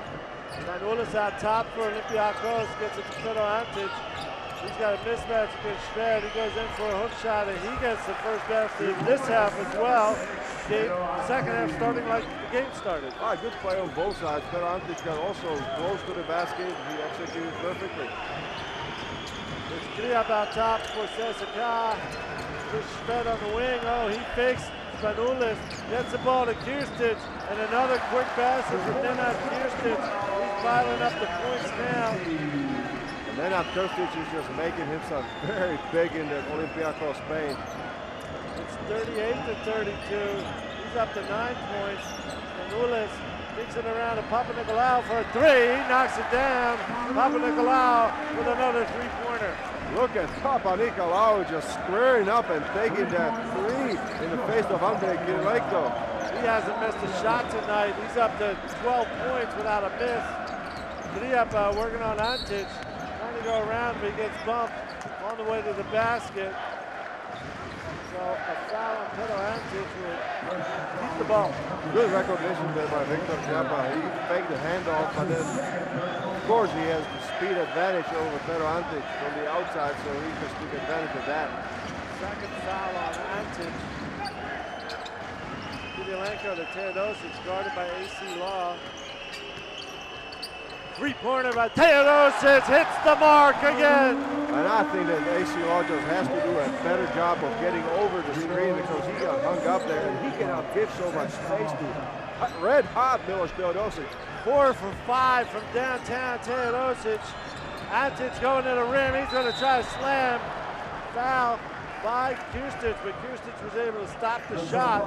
But what about Milos Teodosic? He's been a EuroLeague MVP with Olympiacos. He's trying to win the Final Four MVP trophy against Olympiacos tonight. I just think on that last three, he got so much room that you cannot do that. I mean, he has scored 3 threes in succession in the first half, and you cannot leave the guy open like that. Looking incredibly comfortable, Milos Teodosic from downtown. But you know how he's dangerous. He's got a mindset of a scorer, of a shooter from the outside, and if you leave a guy like that, if he's hot open, you're asking for trouble. Pedro Antic drops a free throw, but his team's behind 25 or 15 points right now. So they're going to have a tough time coming back without a lot more defense on Teodosic. There's Antic hitting the next shot as well. Down 41-27, CSKA in charge. Time ticking away in the third quarter. Under 8 minutes left in the third quarter of the Turkish Airlines EuroLeague title game. If Olympiacos speaks about itself as a defensive team, it's time to play the defense right now. Kirilenko gives it up. The ball picked up by Papanikolaou. He's running with Spanoulis. Spanoulis is going to take a three-pointer in transition, and he hits it too. This thing's heating up, George, from downtown. Look at that. Exactly as we said, Olympiacos needs to pick it up. They just cannot save anything for tomorrow because there simply is no tomorrow. Teodosic in the lane, tries to pass to Kirilenko. It's loose and out of bounds. Last touch apparently by AC Law, so to stay CSKA ball.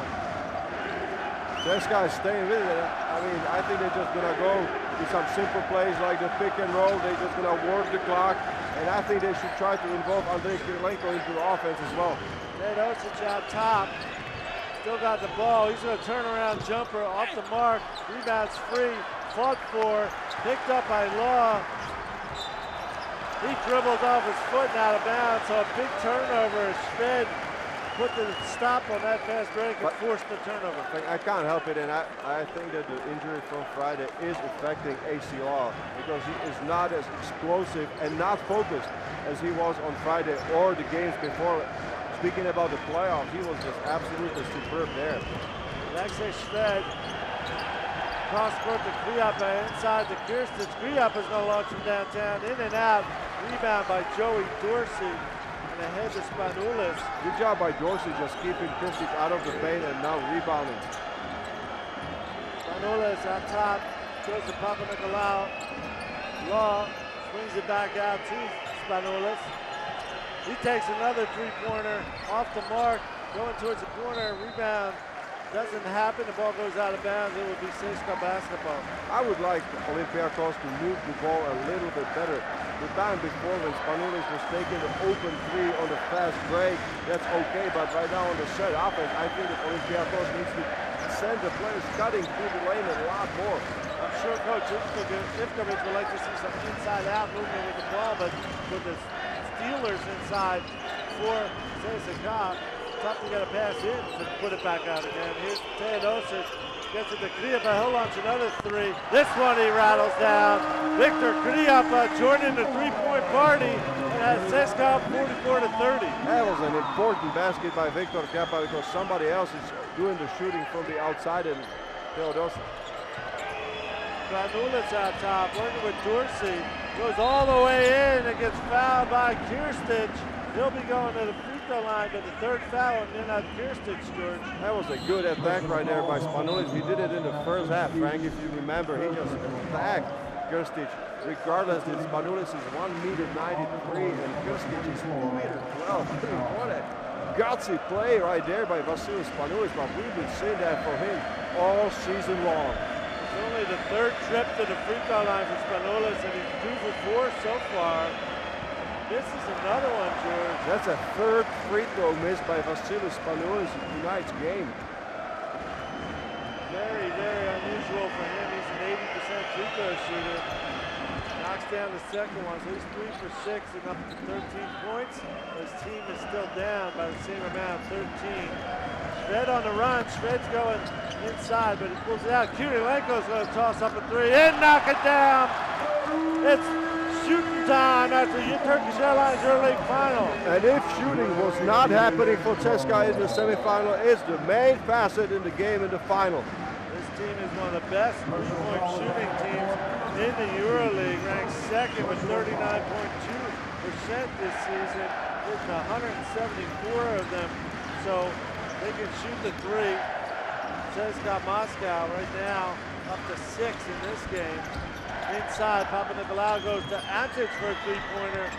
Up, off the mark, and into the hands of Kriapa with a big rebound. Frank, if you combine the deadly defense by CSKA and their outside shooting, I mean, that's a lethal combination.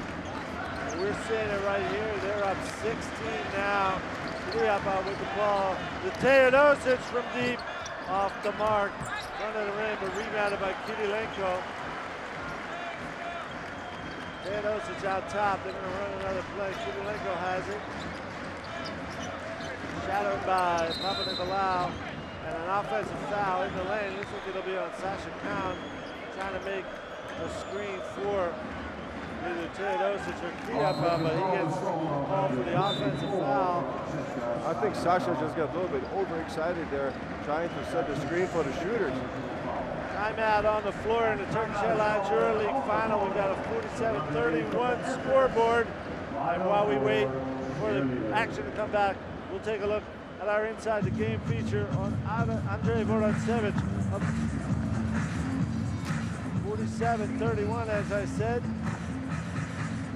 You see the FS Bills and cheerleaders on the floor. Now we'll take a look at our Inside the Game feature on CSKA forward Andrei Vorontsevich.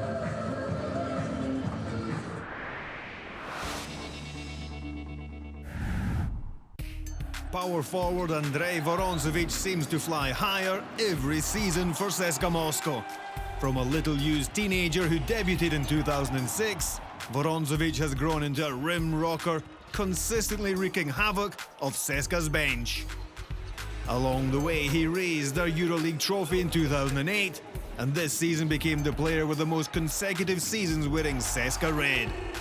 Despite playing behind star veterans like Matias Smodis and Andrei Kirilenko, Vorontsevich has always found ways to improve. 4 of his best 5 performances in 70 career EuroLeague games came this season, and his flashy dunking helped him hit 64% of his 2-point shots, 4th best in the EuroLeague, making Vorontsevich a sure thing for CSKA fans.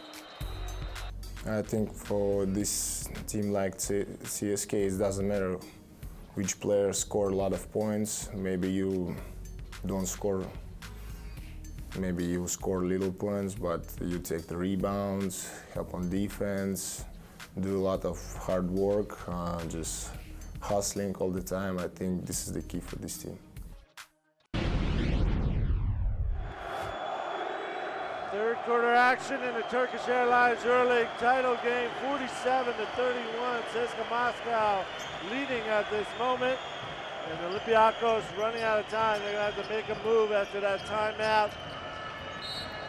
They're going to have to pick it up. You're right, Frank, because it's only 4 minutes and 45 seconds left in the third quarter. And they are down 16, and that is not easy of a hole to climb out of against CSKA Moscow, who is defending superbly and is shooting the lights out.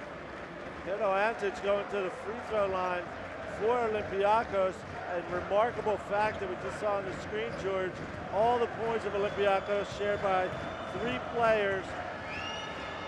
Vanoulis with 13, Papanikolaou with 12, and Antic with 6 before these free throws. That is amazing. If you have only 3 players scoring all the points, that is not the greatest news, and it's going to stay that way because it's Pero Antic who is on the free throw line. He makes only 1, so it's a 15-point game.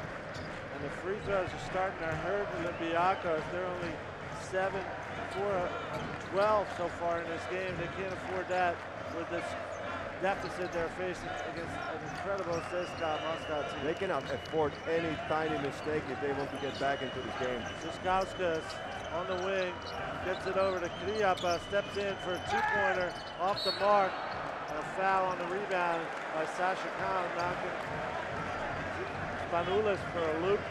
Ball will go to Olympiacos. 4:21 left in the third quarter, and George Vidak, he goes to the free throw line.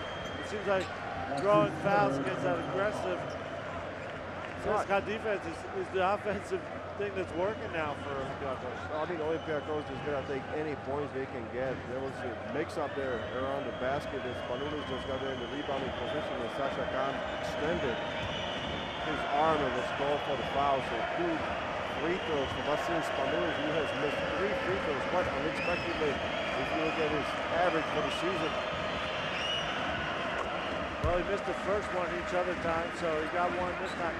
George, he may be missing some free throws, but do you have any doubt that if there's one leader who can bring a team back under these conditions, it might be Vasil Spanoulis? But Frank, he will need help. He will need help against CSKA. He cannot do it single-handedly. That is my opinion about this. Emelianenko bring the ball up and dribbles it out of bounds on the defensive pressure by Papanikolaou. That's it right there. You spoke about Papanikolaou just giving a huge lift to Olympiacos in the semifinal, and he is very active again in this game.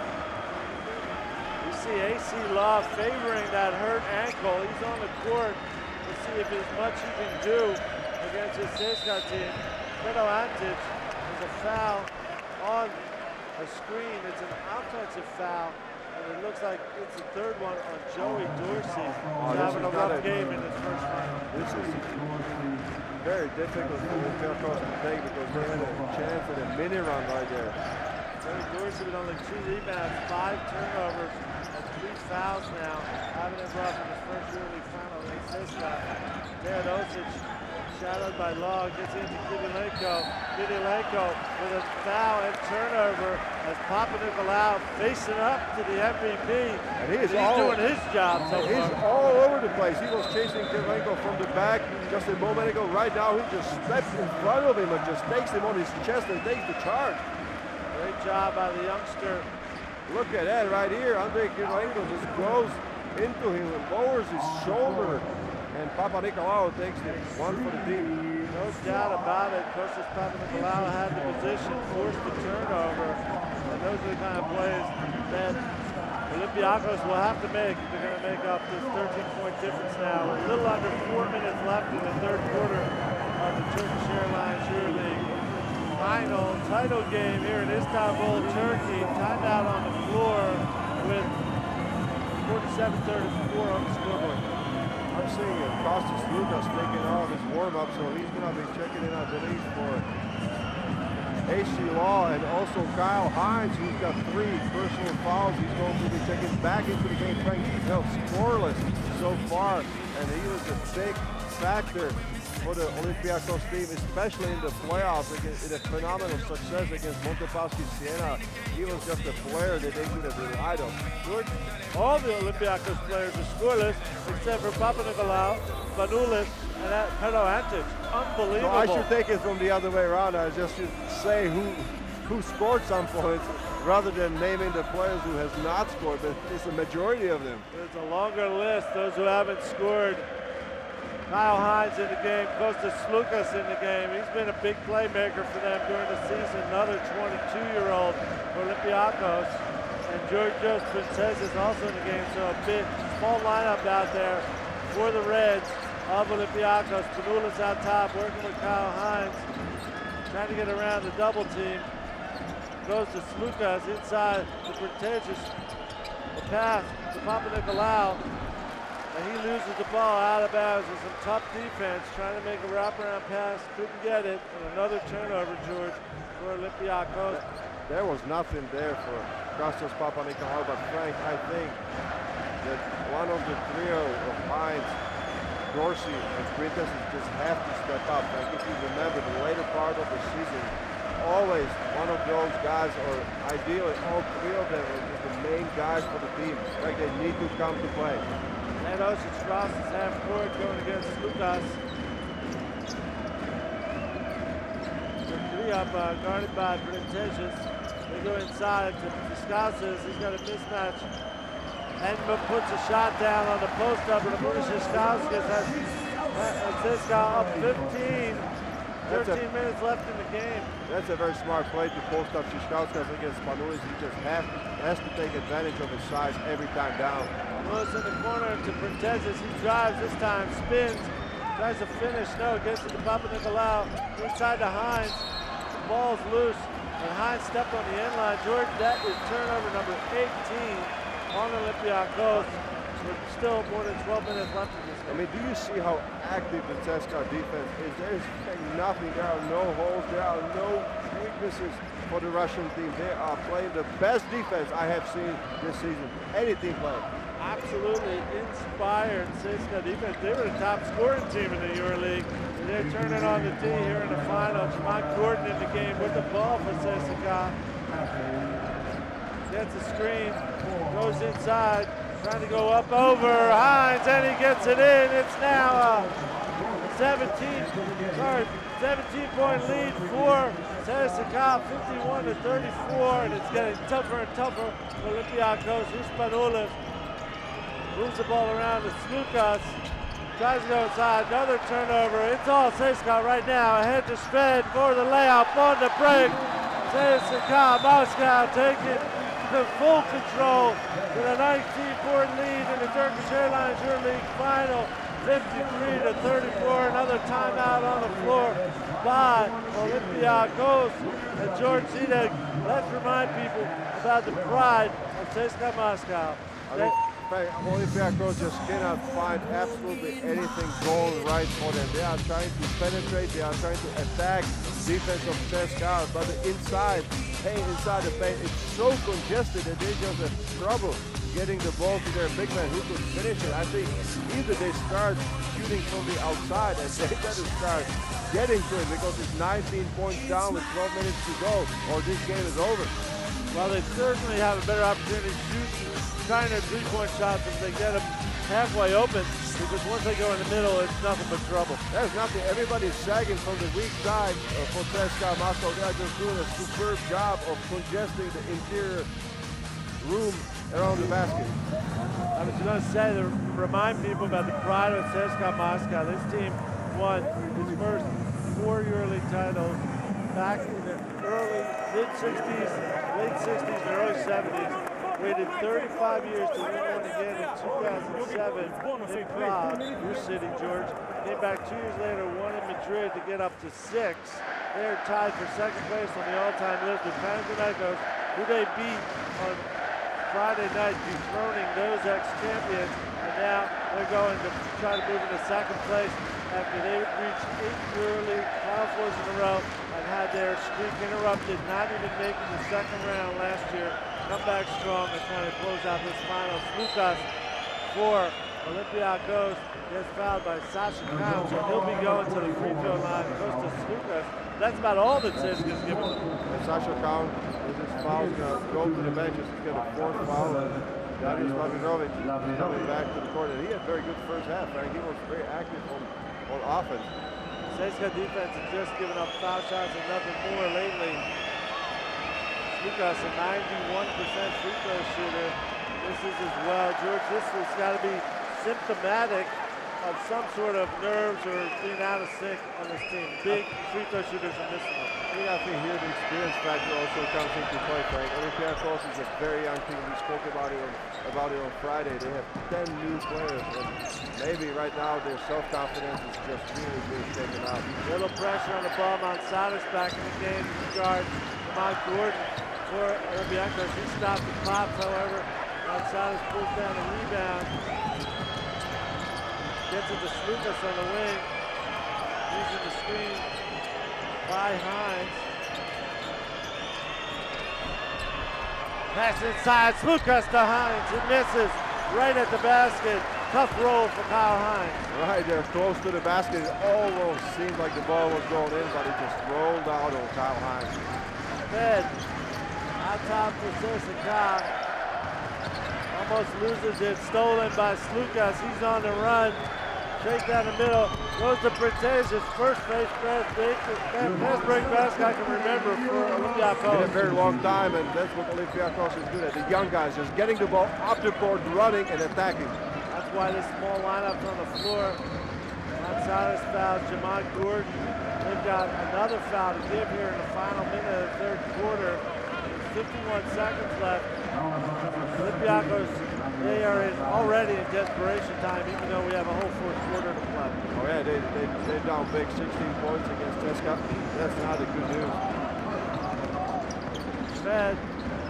Goes to Gordon across court.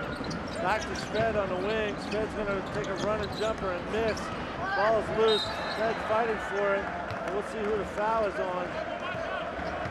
Could be Gonzalez from behind. No, it goes the other way. It's Shved with the foul on the rebound. That was with Gonzalez, I believe, on the free throw line. Janas Kozlauskas is upset about it because he was gesturing for Shved to come over to him and trying to explain to him that times on CSKA side they don't have to rush anywhere. They just need to take smart shots, open shots, because you already see that Olympiacos defense is scrambling, Frank. Another missed free throw for Olympiacos, but in this case it's not one of their great free throw shooters. Gonzalez only 45% for the season, misses both. And the rebound goes to CSKA. Shved crossing half court. Just things that Olympiacos can't afford now. Absolutely, they have missed too many free throws in the game. 8 right now.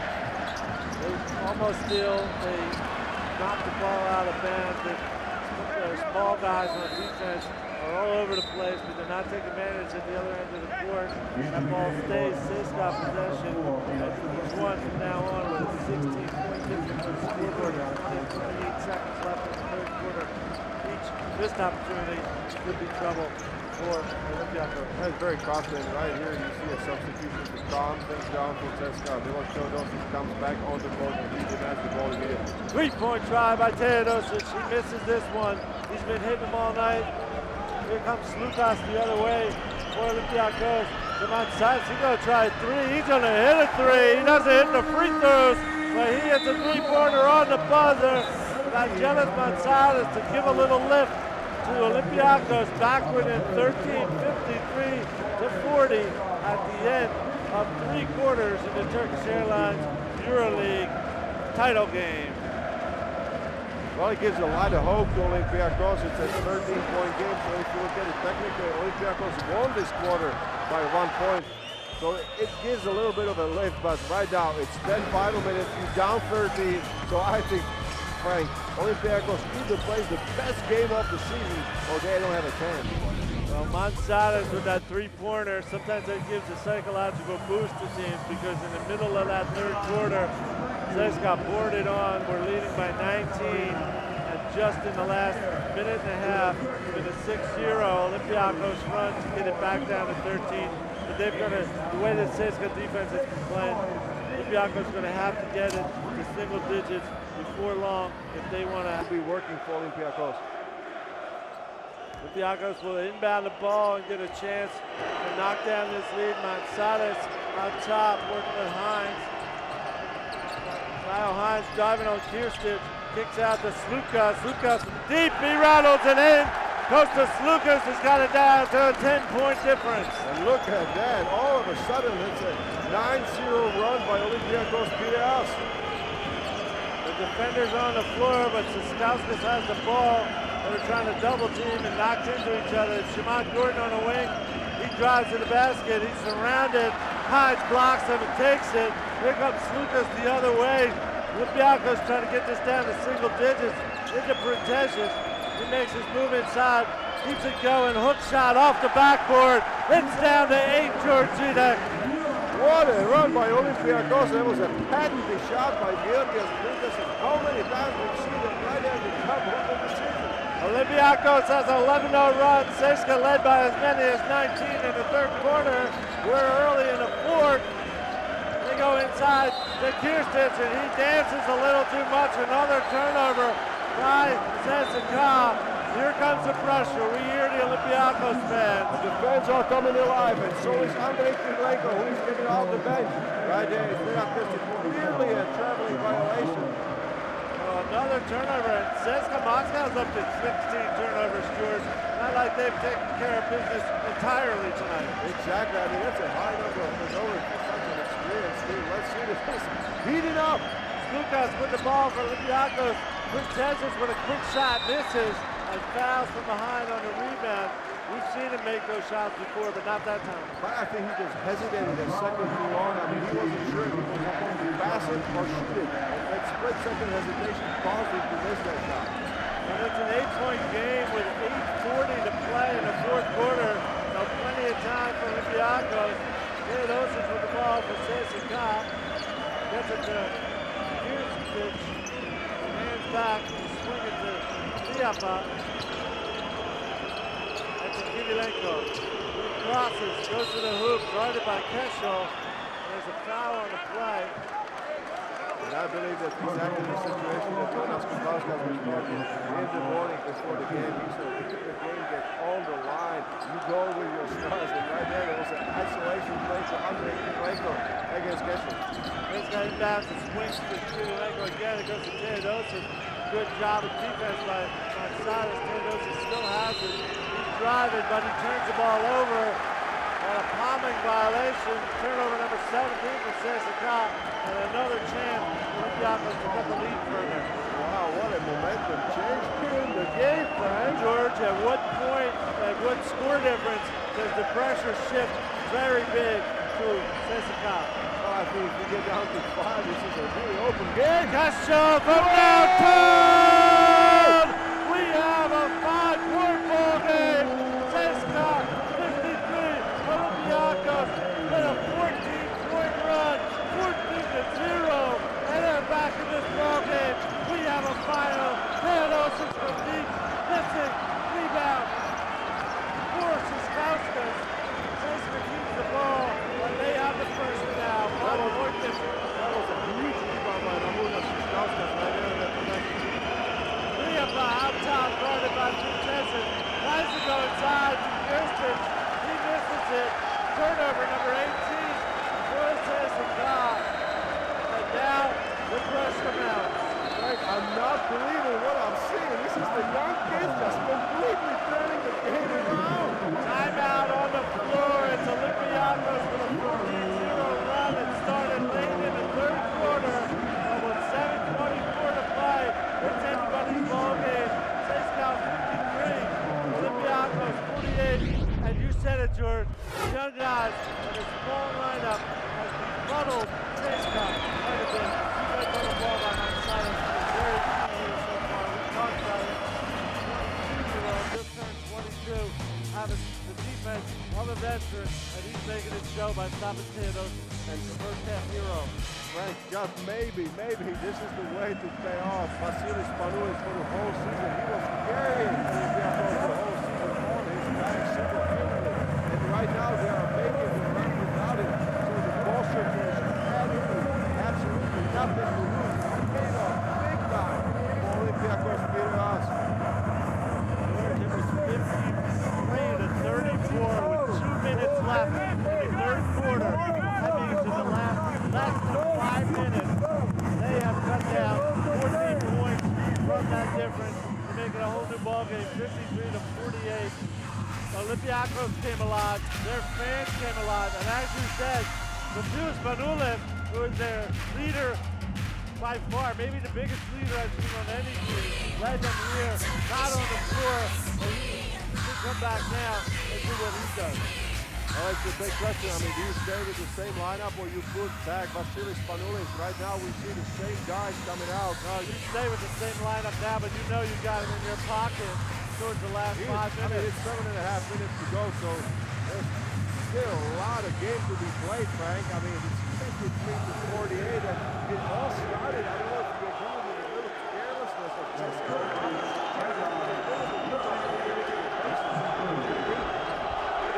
We have 7 minutes, 24 seconds of loud and wild action. Getting this going. Starts with a foul by Teodosic right away on Gonzalez.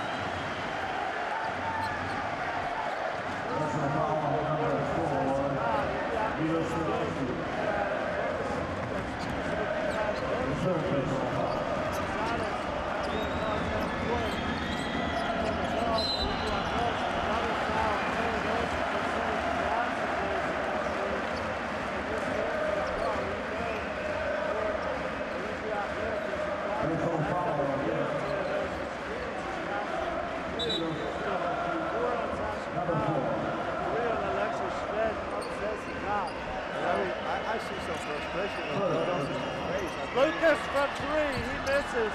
And the rebound to Kirilenko. That would have been a huge shot if he made that. I mean, he would have brought the house down. He didn't hesitate at all. These are gutsy young players on Olympiacos. And they're led by Ivkovic, Jonas coach. Here's Teodosic from deep. He misses, the rebound's loose. And that's Slukas who takes it from Kirilenko.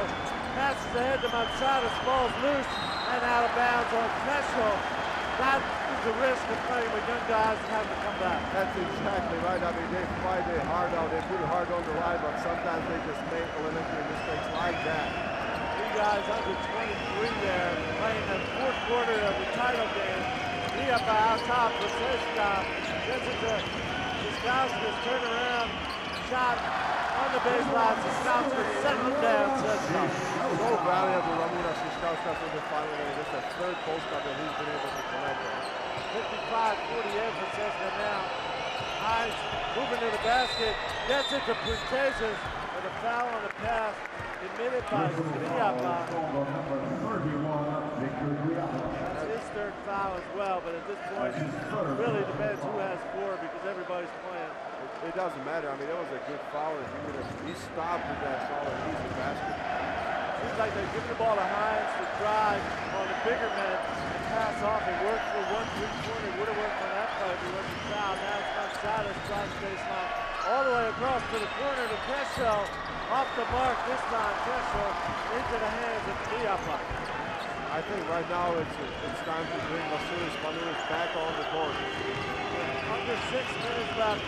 CSKA by 7. This is turning around into quite a barn burner as the CSKA is up 19 with 12 minutes to play. They go back to Siskauskas in the post. He is fouled by Slukas. That's such a difficult matchup. Siskauskas is not rushing anything. He's taking his time. He is watching if the double team is coming. If not, thank you very much, guys. I'm going to play one-on-one. Here comes Vasilis Panoulis back on the court as well as coach is popping the allow. Changes here at the end. Dusan Ivkovic, coach of Olympiacos. Teodosic inbounds to Kristic. Tries to get it back to Nudge. Kristic loses it on the block by Hines. Here comes Slukas the other way. On the run, Slukas goes inside to Hines. Hines moving inside, spins. Tries to finish, doesn't get it. On the defense by Kristic. He is just too small against Kristic. Kristic keeps his position, even though he's knocked off a little bit. He still keeps his hands up, and it's extremely difficult for Hines to shoot over him. We've seen Hines finish games very strong. This team's now down 7. Liapa on the wing. A foul off the ball. Looks like it was Vasilis Panoulis running into Ramona Siskauskas because he took a shot to the nose of the mouth. How he is, but he's fouled on that play. Nobody is saving anything. This is all out war.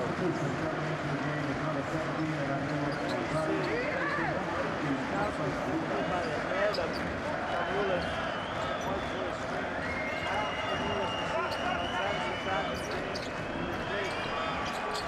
Slukas missed by Siskauskas. Rebound by Hines. Very tense moments here. We come up on the 5-minute mark in the fourth quarter. Mansadas to Protezis. This Panoulis. To Hines. Blocked by Kirilenko. Oh, baby. What a block right there by Kirilenko. Teodosic to Siskauskas from the corner, in and out. Mansadas with the ball ahead to Papanikolaou. He doesn't challenge Kirilenko. Pulls it out.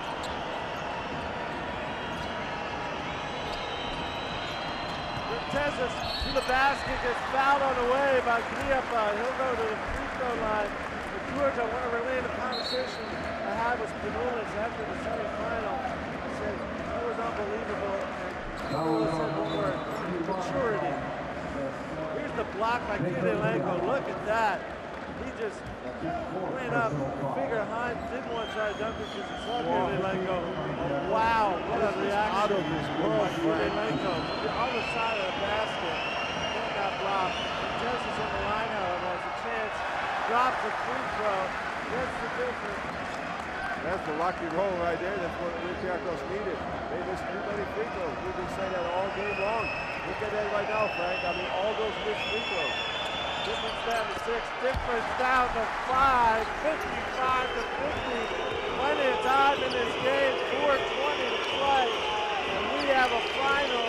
It may be low scoring, but it is a lot of fun here in the Turkish Airlines EuroLeague Final Four. Theodosis shadowed by Hines. He walks with the ball. Turnover by CSKA. The pressure mounted. Olympiacos with a chance to cut the lead to as little as 2 on this possession. He might take Smilos Theodosis. He's got too many mistakes. He can travel in the early fouls. I mean, this needs to calm down. He's the leader right now in this game. He's the hottest man. He scored 3 quarters in a row in the first half. Gonzalez with the ball for Olympiacos. Goes to Printezes. He's working on 3-up, turns, shoots, misses, gets his rebound, goes back, puts it down, and it's fouled! A 3-point opportunity for EuroLeague Printezes.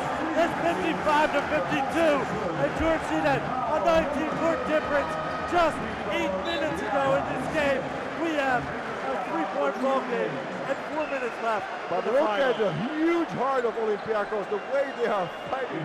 Princess is just staying with his shots, fighting against 3 CSKA guys, huge guys, that is to say. I mean, excellent rebounders and shot blockers, but he stayed with it, he scored, and he's has a chance to take a 3-point play. Won a rebound, and he fouls out Victor Kriapa, one of the top defenders. Misses the free throw, however, and Kyrilenko collects the rebound. Oh, baby. That was just too much clearly. He doesn't calm down for the free throw. Stretch. For CSKA goes into Kirstich. He gets fouled going up. So he will probably go to free throw. Let's see what the call first. And he will shoot 2 free throws. And at Kirstich, both teams in the bonus anyway. So every foul from now on puts him on the free throw line. So free throw shooting, Frank's going to play a huge role down the stretch right now. Free throw shooting this season. Olympiacos 73.7% and CSKA 78% as teams, but as we know, Dragulis has been one of the top guys getting to the free throw line. So it makes who's on the court. We talk about team free throw shooting. I mean, I don't dare to make too many predictions in the game anymore, Frank. I mean, it's been so orthodox. If you have CSKA up 19, you can imagine a game like this. Here's Dix. Makes the first one with a nice roll for him. George Jr. when Turkey was up 19 with 12 minutes to play in this game, there was any relaxation. I didn't see it personally. They were just playing as hard as they could. They did have some miscues, but I don't think they relaxed. They just couldn't close it out. I see it. It started with great carelessness and offensive. Very dangerous and instantaneous. 5-point lead again for CSKA. 3:30 to play. Spanulis with the ball goes to Hines. Tries to pass out. It's a turnover. He had 2 guys to go to, but he was afraid to challenge the shot blockers of CSKA. He was thinking about the block by Andre Kyrilenko. He was looking out for him. Where are you, Andre? I better pass it out. So CSKA getting stronger after the big 14-point run by Olympiacos. Stood with the ball.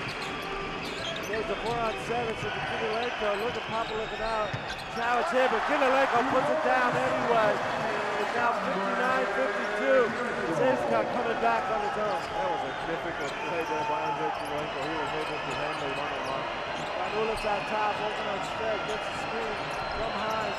Whips it from Gonzalez. This is going to be Papa Nicolau. 4-3! Demetrius Papa Nicolau in the face of Kyrilenko. He is absolutely unconscious. That's unbelievable. Kostas Papanikolaou at 21 years of age. Unbelievable. 59-55, 2:45 to play. Theodosis for CSKA. Driving. He's inside. The ball is loose. It goes out of bounds. It is Olympiacos ball. Unbelievable defense for Olympiacos in this quarter. Forcing turnover. And here's the shot again by Papa Nicolau. You got one of the best shot blockers in the world right in your face. I'll take that, says the 21-year-old. That was his second down in a row, just completely covered by Kyrilenko. Spanulis out top. Goes to Princess. To Gonzalez. Misses the 3-pointer from the corner. They were going for the kill there. It's 59-55 still. Coming up on 2 minutes. Theodosis. Huge defensive possession Olympiacos. Theodosic gets it back. Gets a screen from Kirsten, guarded behind. Kirilenko driving on Mansadas. Mansadas commits the foul near the basket. We have him until the basket. Start play. 5. Kirilenko to get those free throw line. That's what's leading in terms of play. Andrei Kirilenko is the undisputed leader of CSKA defense. Right now in the crunch time. He comes to play. 2 crucial plays in a row. Let's see if he can correct on the free throw zone. He's a 75% free throw shooter. Kirilenko 2 for 2 tonight. You said, George, those free throws from early in the game like hurt Olympiacos. And they are right now. They just 10 free throws tonight while CSKA's now 10-14 on that first one. 5 to Kirilenko. Opening up a 5-point lead again. Misses the second. The ball is loose. Rebounded by Protosic. Gets it to Hines. But still, just a 5-point difference under 2 minutes. This Hines bringing the ball all the way up court for Olympiacos. Does it to Spanulis. Spanulis gets it back. They eat on the shot clock. Good step back, 3-pointer. Spanulis misses. Papanikolaou in there with the rebound. Misses the shot, but he'll be going to the free throw line. And before we see the final of this game, George, you have to say a star has been born in this Final Four. Costas Papanikolaou. But he's a warrior. Look at that, how active he is. He gets the monster rebound and just goes back up, right back up. And all the shot blocking for the big plays of the first get it right, go. He was not afraid. He's not afraid to take the three, take the rebound, just immediately attacking. George, this is EuroLeague basketball at its finest, and you see the fans of Olympiacos and the fans of CSKA living and dying with every trip down the floor. They are on their feet like they've been all game. For this last 2 minutes, Papanikolaou drops the first free throw, 1:36 to play. These guys team within 4 and can make it a one-possession game with this free throw. This team's missed 10 before this. Let's see if we can hit 2 in a row, which I think we're going to see once tonight from Olympiacos. Really a fascinating game. Unfortunately for Olympiacos, it's probably the free throw shooting coach. So it's a 4-point game, 60-56, 1:28 to play. Stead with the ball against Spanulis. Stead, one of the heroes of the semifinal. There's Steve, gets it from Kirsten, gets the ball back to Kirsten. Hands up to Kirilenko, the ball is loose. Tipped by Mansadas. He goes ahead to Spanulis. Inside the Protesic. Hook shot for Protesic.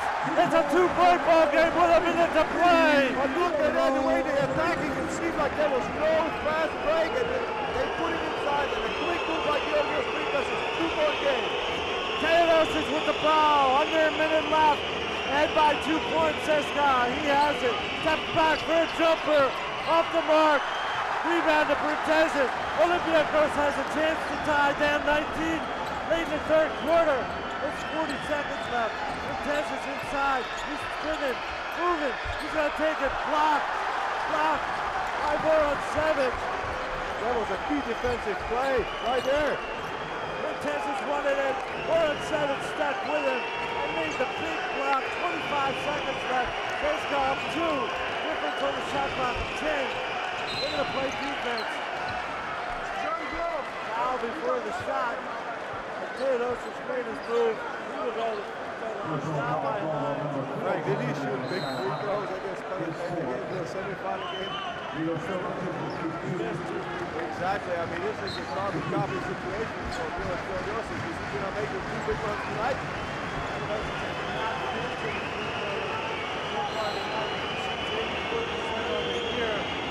So with 19.6 seconds left, what a thriller. They may be defensive games, but they are absolutely thrilling. Theodosic knocks down the first one. He'll take a 3-pointer now for Olympiacos to tie. If he makes the second, he really makes it tough on Olympiacos.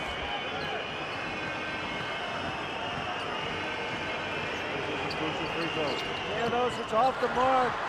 Corral the rebound. Papanikolaou. Spanulis with the ball. 15 seconds left.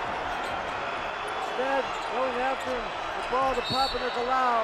He tries to shoot, but he got fouled before the shot. by Teodosic, trying to prevent a three-pointer. 10 seconds on the clock.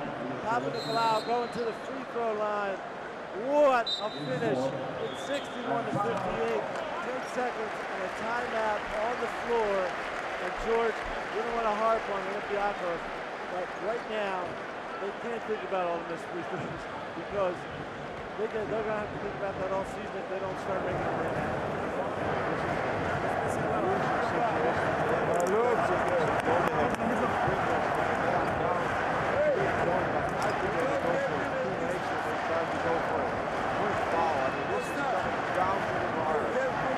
Basketball on the continental play here. United Istanbul and CSKA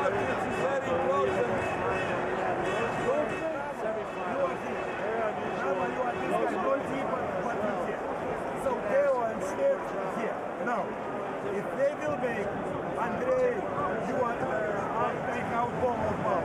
Okay? Now, here will stay.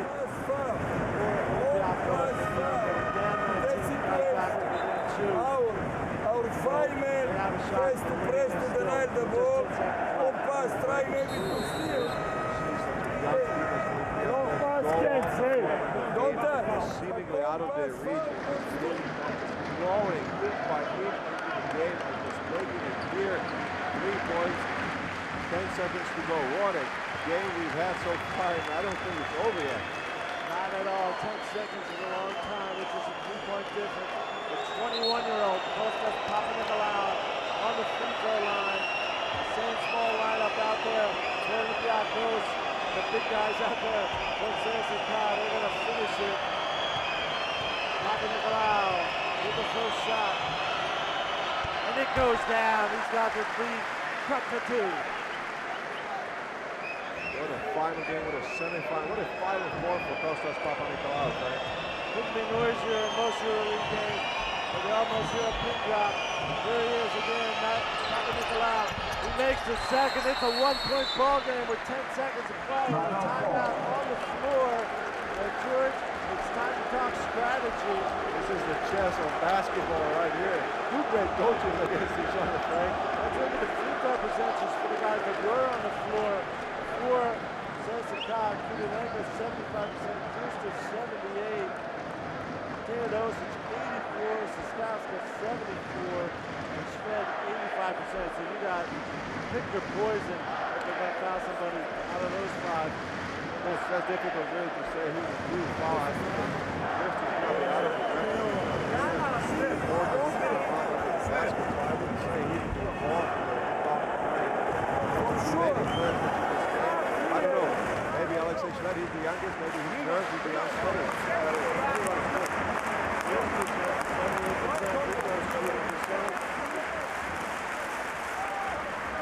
They got a chance to go for the steal before the foul as well, but they're going to have to make sure they get the foul. This is the pace what they want. And a quick foul too, Frank, because there's only 10 seconds, so they cannot gamble too much. Just lose the play completely and not be able to foul. They need a big foul. They're going to bring down the ball on the near side. Taking the ball in, guarded by Teodosic. Kudenenko won't be receiving it. We'll see who does receive it. If anybody receives it at all, let's see. Rebounds, 10 seconds left. 61-60. CSKA has a half the ball. Rebound by Kudenenko. That gets to Siskowska. And he does. That's a good choice. That's Siskowska. Very strong there. These catches skills of anybody.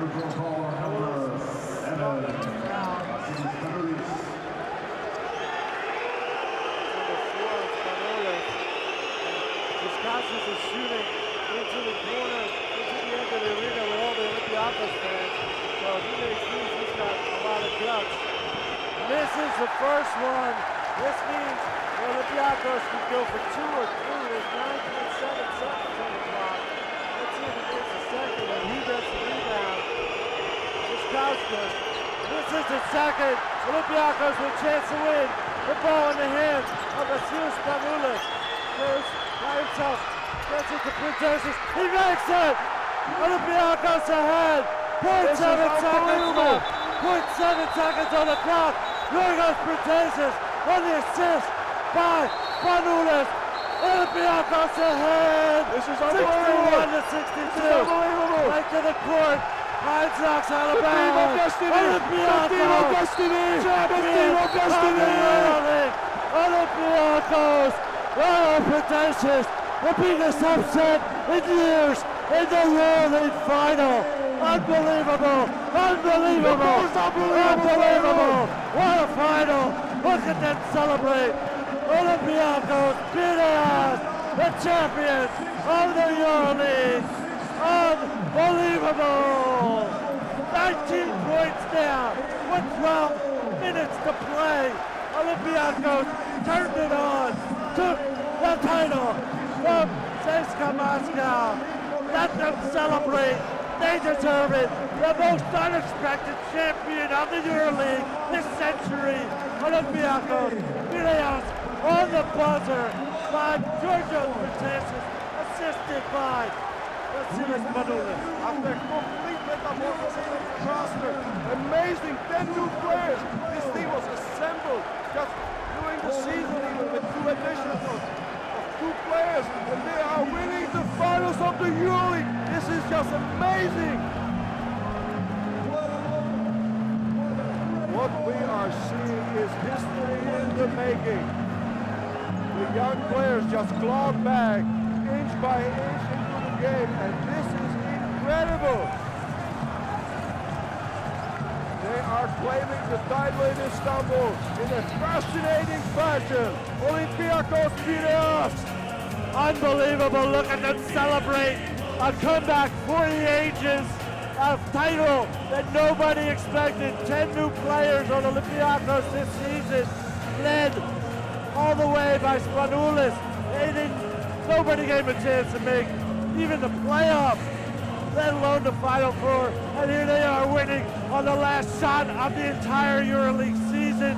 George Seanet, you won with the underdog team in 1999.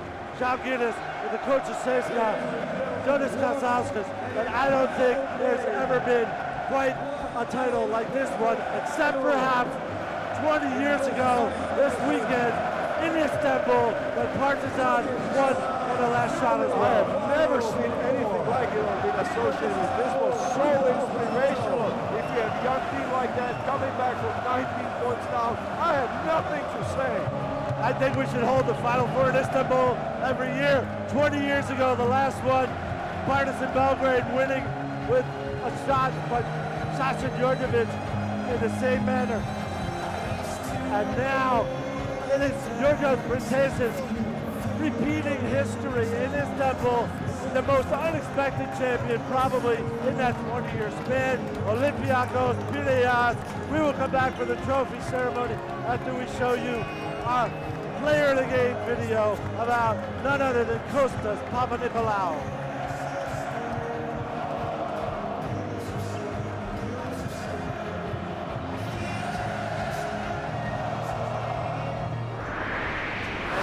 How he became the player of the game. Kostas Papanikolaou head-to-head with Andrei Kirilenko came in and started playing strong. His team struggled a lot. He got some easy points early in the game, but he is a 21-year-old. Look at that dunk he had in the first half. He just kept charging hard, and even when his team was down 19 with 12 minutes to play, he came up with this huge three-pointer right in the face of the MVP.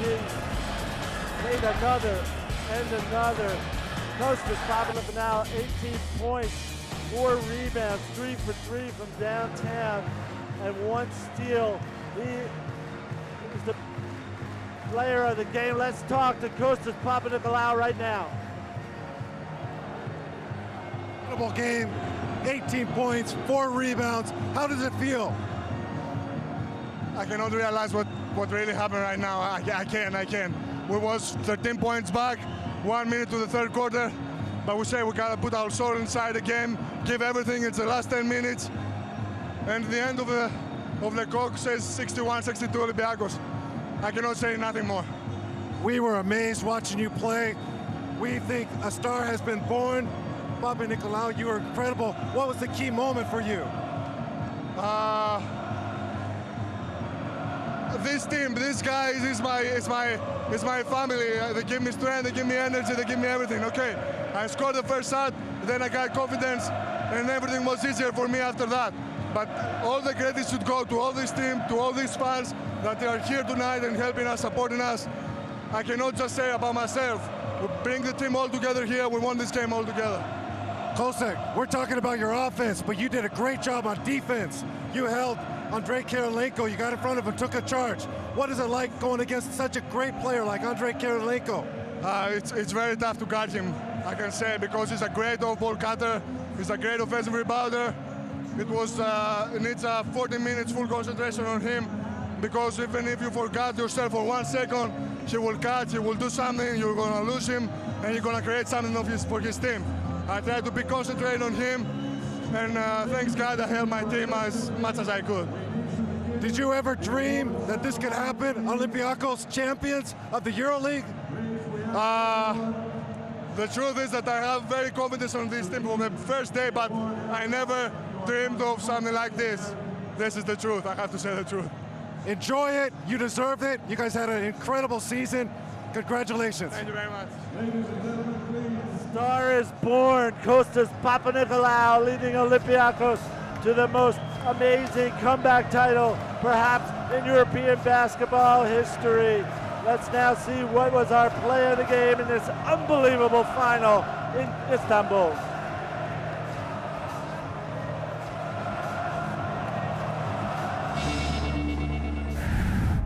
And here it is, it had to be.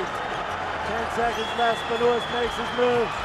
Goes to Prentice, it's the quick shot that put them ahead for the first time since the early moments of the game, and that is the only time they had to be ahead.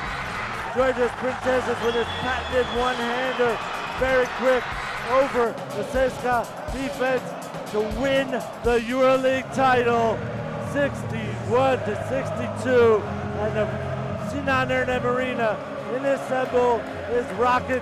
George, take over. My voice is giving way.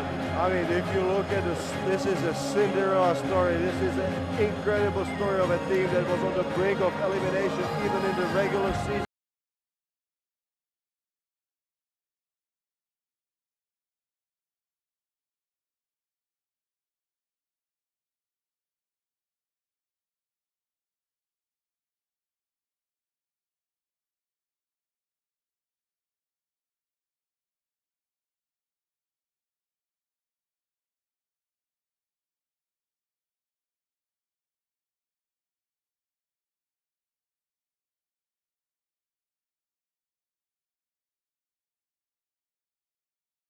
The Olympiacos champions today. To begin the award I said, ceremony. did anybody expect this to be in the final? Olympiacos And did Piraeus anybody really has say just they won the expected this cup. during the season? Let us give it and to the them, guy said to me, please.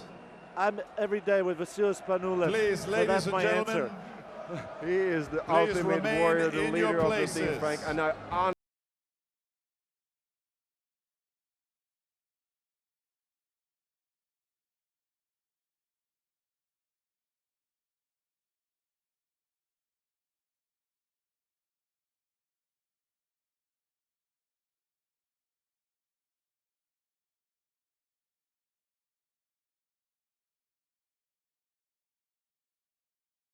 The individual medals in Europe and has won every individual major medals title for in runner-up European teams, basketball.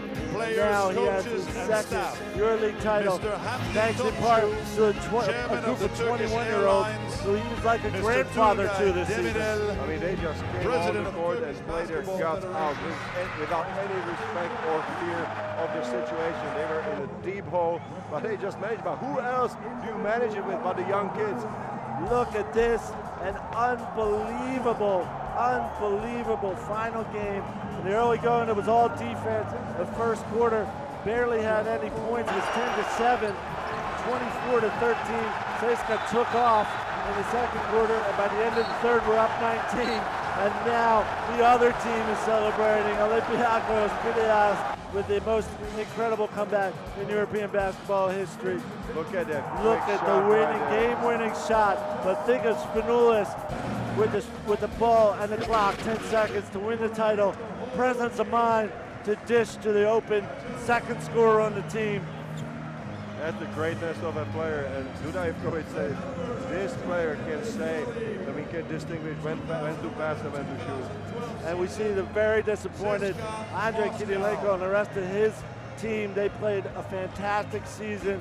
We have got to give them all the credit they could possibly deserve for taking it all the way down to the last second. But they got ambushed by the same team that ambushed a lot of others and played every second to the finish to win this game. Olympiacos, Piraeus. Frank, truly, I think if you want to give a name to a team, if you want to say a team of destiny, this is it. Olympiacos, Piraeus. This is my candidate for the ultimate team of destiny. It is no exaggeration at all, George, to say that nobody on Olympiacos would have been talking about the title this season until perhaps they walked into playoffs. And that's when we heard Duda Ivkovic say, at one point in the top 16, the middle round, he said, after game 2 of the middle round, he said, I don't think this team can make it to the playoffs. It would be a miracle. It would be but then he walked into the playoffs when they made it and said, I think we're the favorites. Exactly. I mean, he was really doing a great job of taking the pressure off his young team. And what I love about what he said is that we have a lot of players. We have players from Europe, we have Greeks, we have Americans, but they all go into one direction. And this is a very strong statement. He said this is a unique team that he's been coaching many teams. George, you've been in basketball for a long time. I've been following basketball for more than 30 years. I don't think I've ever seen a team go from small to unbelievably large over the course of the season as this Olympiacos team has done. And it was really, this game was a microcosm of their season. Fighting hard, but not enough in the first quarter. Turkish Airlines. And there's the announcement of the MVP, Vasilis Spanoulis. Who else receiving the MVP trophy from Turkish Airlines? EuroLeague President Hamdi Topçu, the sponsor of the competition, giving the trophy of the MVP of the Final Four. Second time that Vasilis Spanoulis has won this. First time was with Panathinaikos. He becomes, of course, the first EuroLeague champion to play for the two biggest Greek teams. He's got tears in his eyes. Vasilis Spanoulis is a father for the second time just a couple months ago, and he has been, the heart and soul is saying too little for what he has been for this team. Joey Dorsey told me when he got there in the top 16, he was there for 3 games, and Vasilis Spanoulis said to him, don't worry, Joey, you're going to take us to the Final Four. That's the kind of confidence he gave to a guy who just walked on the team in the middle of the season, and he just gave it to everybody, all the young guys, all the newcomers that led this team. That is why he's the MVP of the Final Four. As we see Olympiacos get their trophies one by one. Player of the game tonight, Kostas Papanikolaou. What an effort by him. Pedo Antic, 29 years old, in his first Final Four. He couldn't have been happier just getting into Istanbul. He's walking away a champion with the net around his neck. What you said, Frank, I mean, Vasilis Spanoulis just never. This is the little big man, Kyle Hines. How much respect do you have for him? I mean, so many big guys. He's outplayed, he went against, and he never backed down. We saw Vangelis Mansaras, who's played defense like a veteran, another 22-year-old. There's Marco Keschel, yet another young guy. AC Law playing injured today. Playing injured, Frank. Don't forget that. Gave some minutes. There's Brintezis. He made the shot that won it all. Panagiotis Vasilopoulos, injured for the last little while. He's been around trying for this for a long time. Kostas Sloukas gets his trophy too. Another 22-year-old. Joey Dorsey raising the cup. I'm sorry, 2 guys from Panathinaikos Olympiacos. But this man, Lazaros Papadopoulos, now wins his second trophy as well. And it looks like Duda Ivkovic maybe can't believe it. He said after the semifinal, what a surprise way his team controlled Barcelona. This, an entirely different kind of game. They made the biggest comeback in European history. And look at the man, 68-and-a-half-year-old Dusan Ivkovic, the Dean of European Coaching, leads a group of strangers and kids to the most amazing EuroLeague title in recent memory. incredibly inspirational story of what Duda Ivkovic has done during the season. The way Are the players in place, please? All of the players, coaches and staff behind the podium, please. This is your moment. This season to Olympiacos after many years away. Coached them to the first title in 1997, and is now there's Milan Tomic, who won in 1997, and is now an assistant coach. Christos Stavropoulos, one of the executives of Olympiacos, has been there all along. Ladies his trophy as well. and gentlemen, just a lot of people who worked a long time and had the faith and got this team in the last second of the EuroLeague season. A championship that no one expected. There they are, raising the trophies on the podium. Olympiacos, Piraeus going home to the port city of Piraeus, Greece, with the most unexpected trophy in EuroLeague history. EuroLeague basketball president CEO Jordi Bertomeu carrying it out, giving it to a trio of veterans on that team. Vasilopoulos, Spanoulis, and Protezis. There it goes into the air. The champions of the 2000.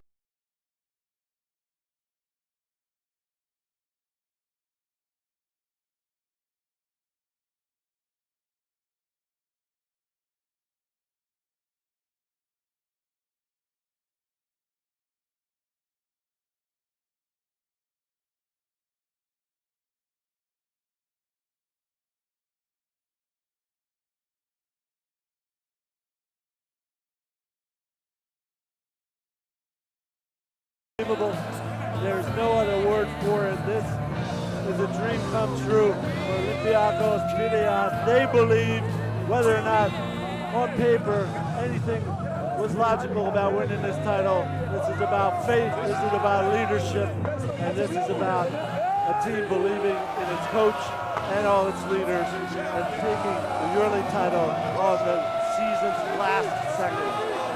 It just really showed that how much effort and heart you put out on the court. That's what really counts in a Final Four format. With exciting.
Still won this game. We've got Johnny Rogers down on the floor. We're hoping he gets a chance to talk to Dusan Ivkovic. We shall see in a minute, but right now they're cutting the nets. Look at the fans from Olympiacos in their whole corner of the stadium, just ready to party. They're rewarded for all their faith and belief in this team. And Spanoulis raising the trophy to them. What a scene here at Sinan Erdem Arena in Istanbul, Turkey. I don't think I've seen anything like this before in basketball, George. This is really a special moment, and I know Johnny was a tough player in his days, but I don't think he's got it in him to wrestle away Duda Ivkovic from that crowd, Frank. I think we're going to have to wait some more. Let's remind everybody that 20 years ago on the same weekend, the Final Four weekend, Partizan Belgrade in Istanbul had probably the next biggest shot.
Was possible. Look now, I think this moment is so high emotion. It's very difficult to speak. Even nobody here of players, committee, even the fans cannot believe it. Now what we done, let's say in last 4 or 5 months. You remember our first game with Bilbao, low level of the basket until the highest level. We did a great job. I want to congratulate to all players, to all my staff, and for sure the main thing what we did is we brought the fans back. You saw that half of court was white and red.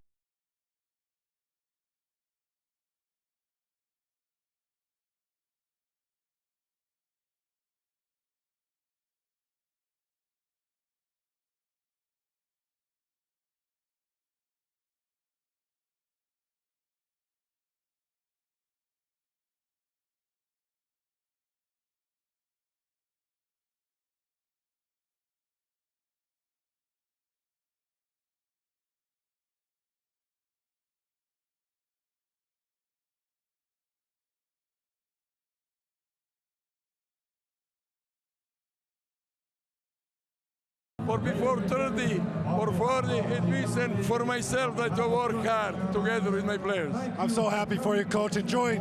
You deserve it.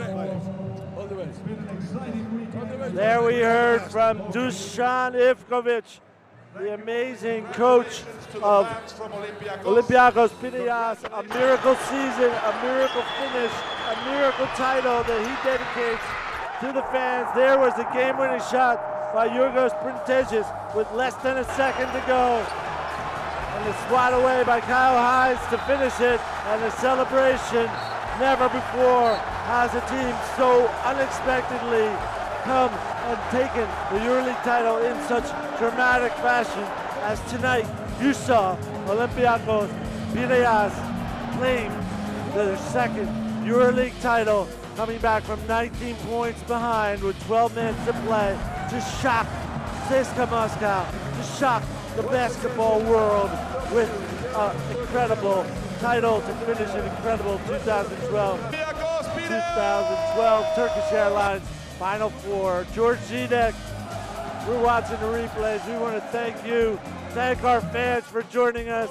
You know now what EuroLeague basketball is all about. Next year, it's London, England for the Final Four, and it could be better than this because it just gets better every year. Frank, it's been a pleasure. It's been incredible, and I'm just so happy that I've been associated with EuroLeague this season. I want to thank everybody. We'll say goodbye from Istanbul, Turkey, till the next EuroLeague season. Olympiacos, the champions.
Turkish Airlines EuroLeague.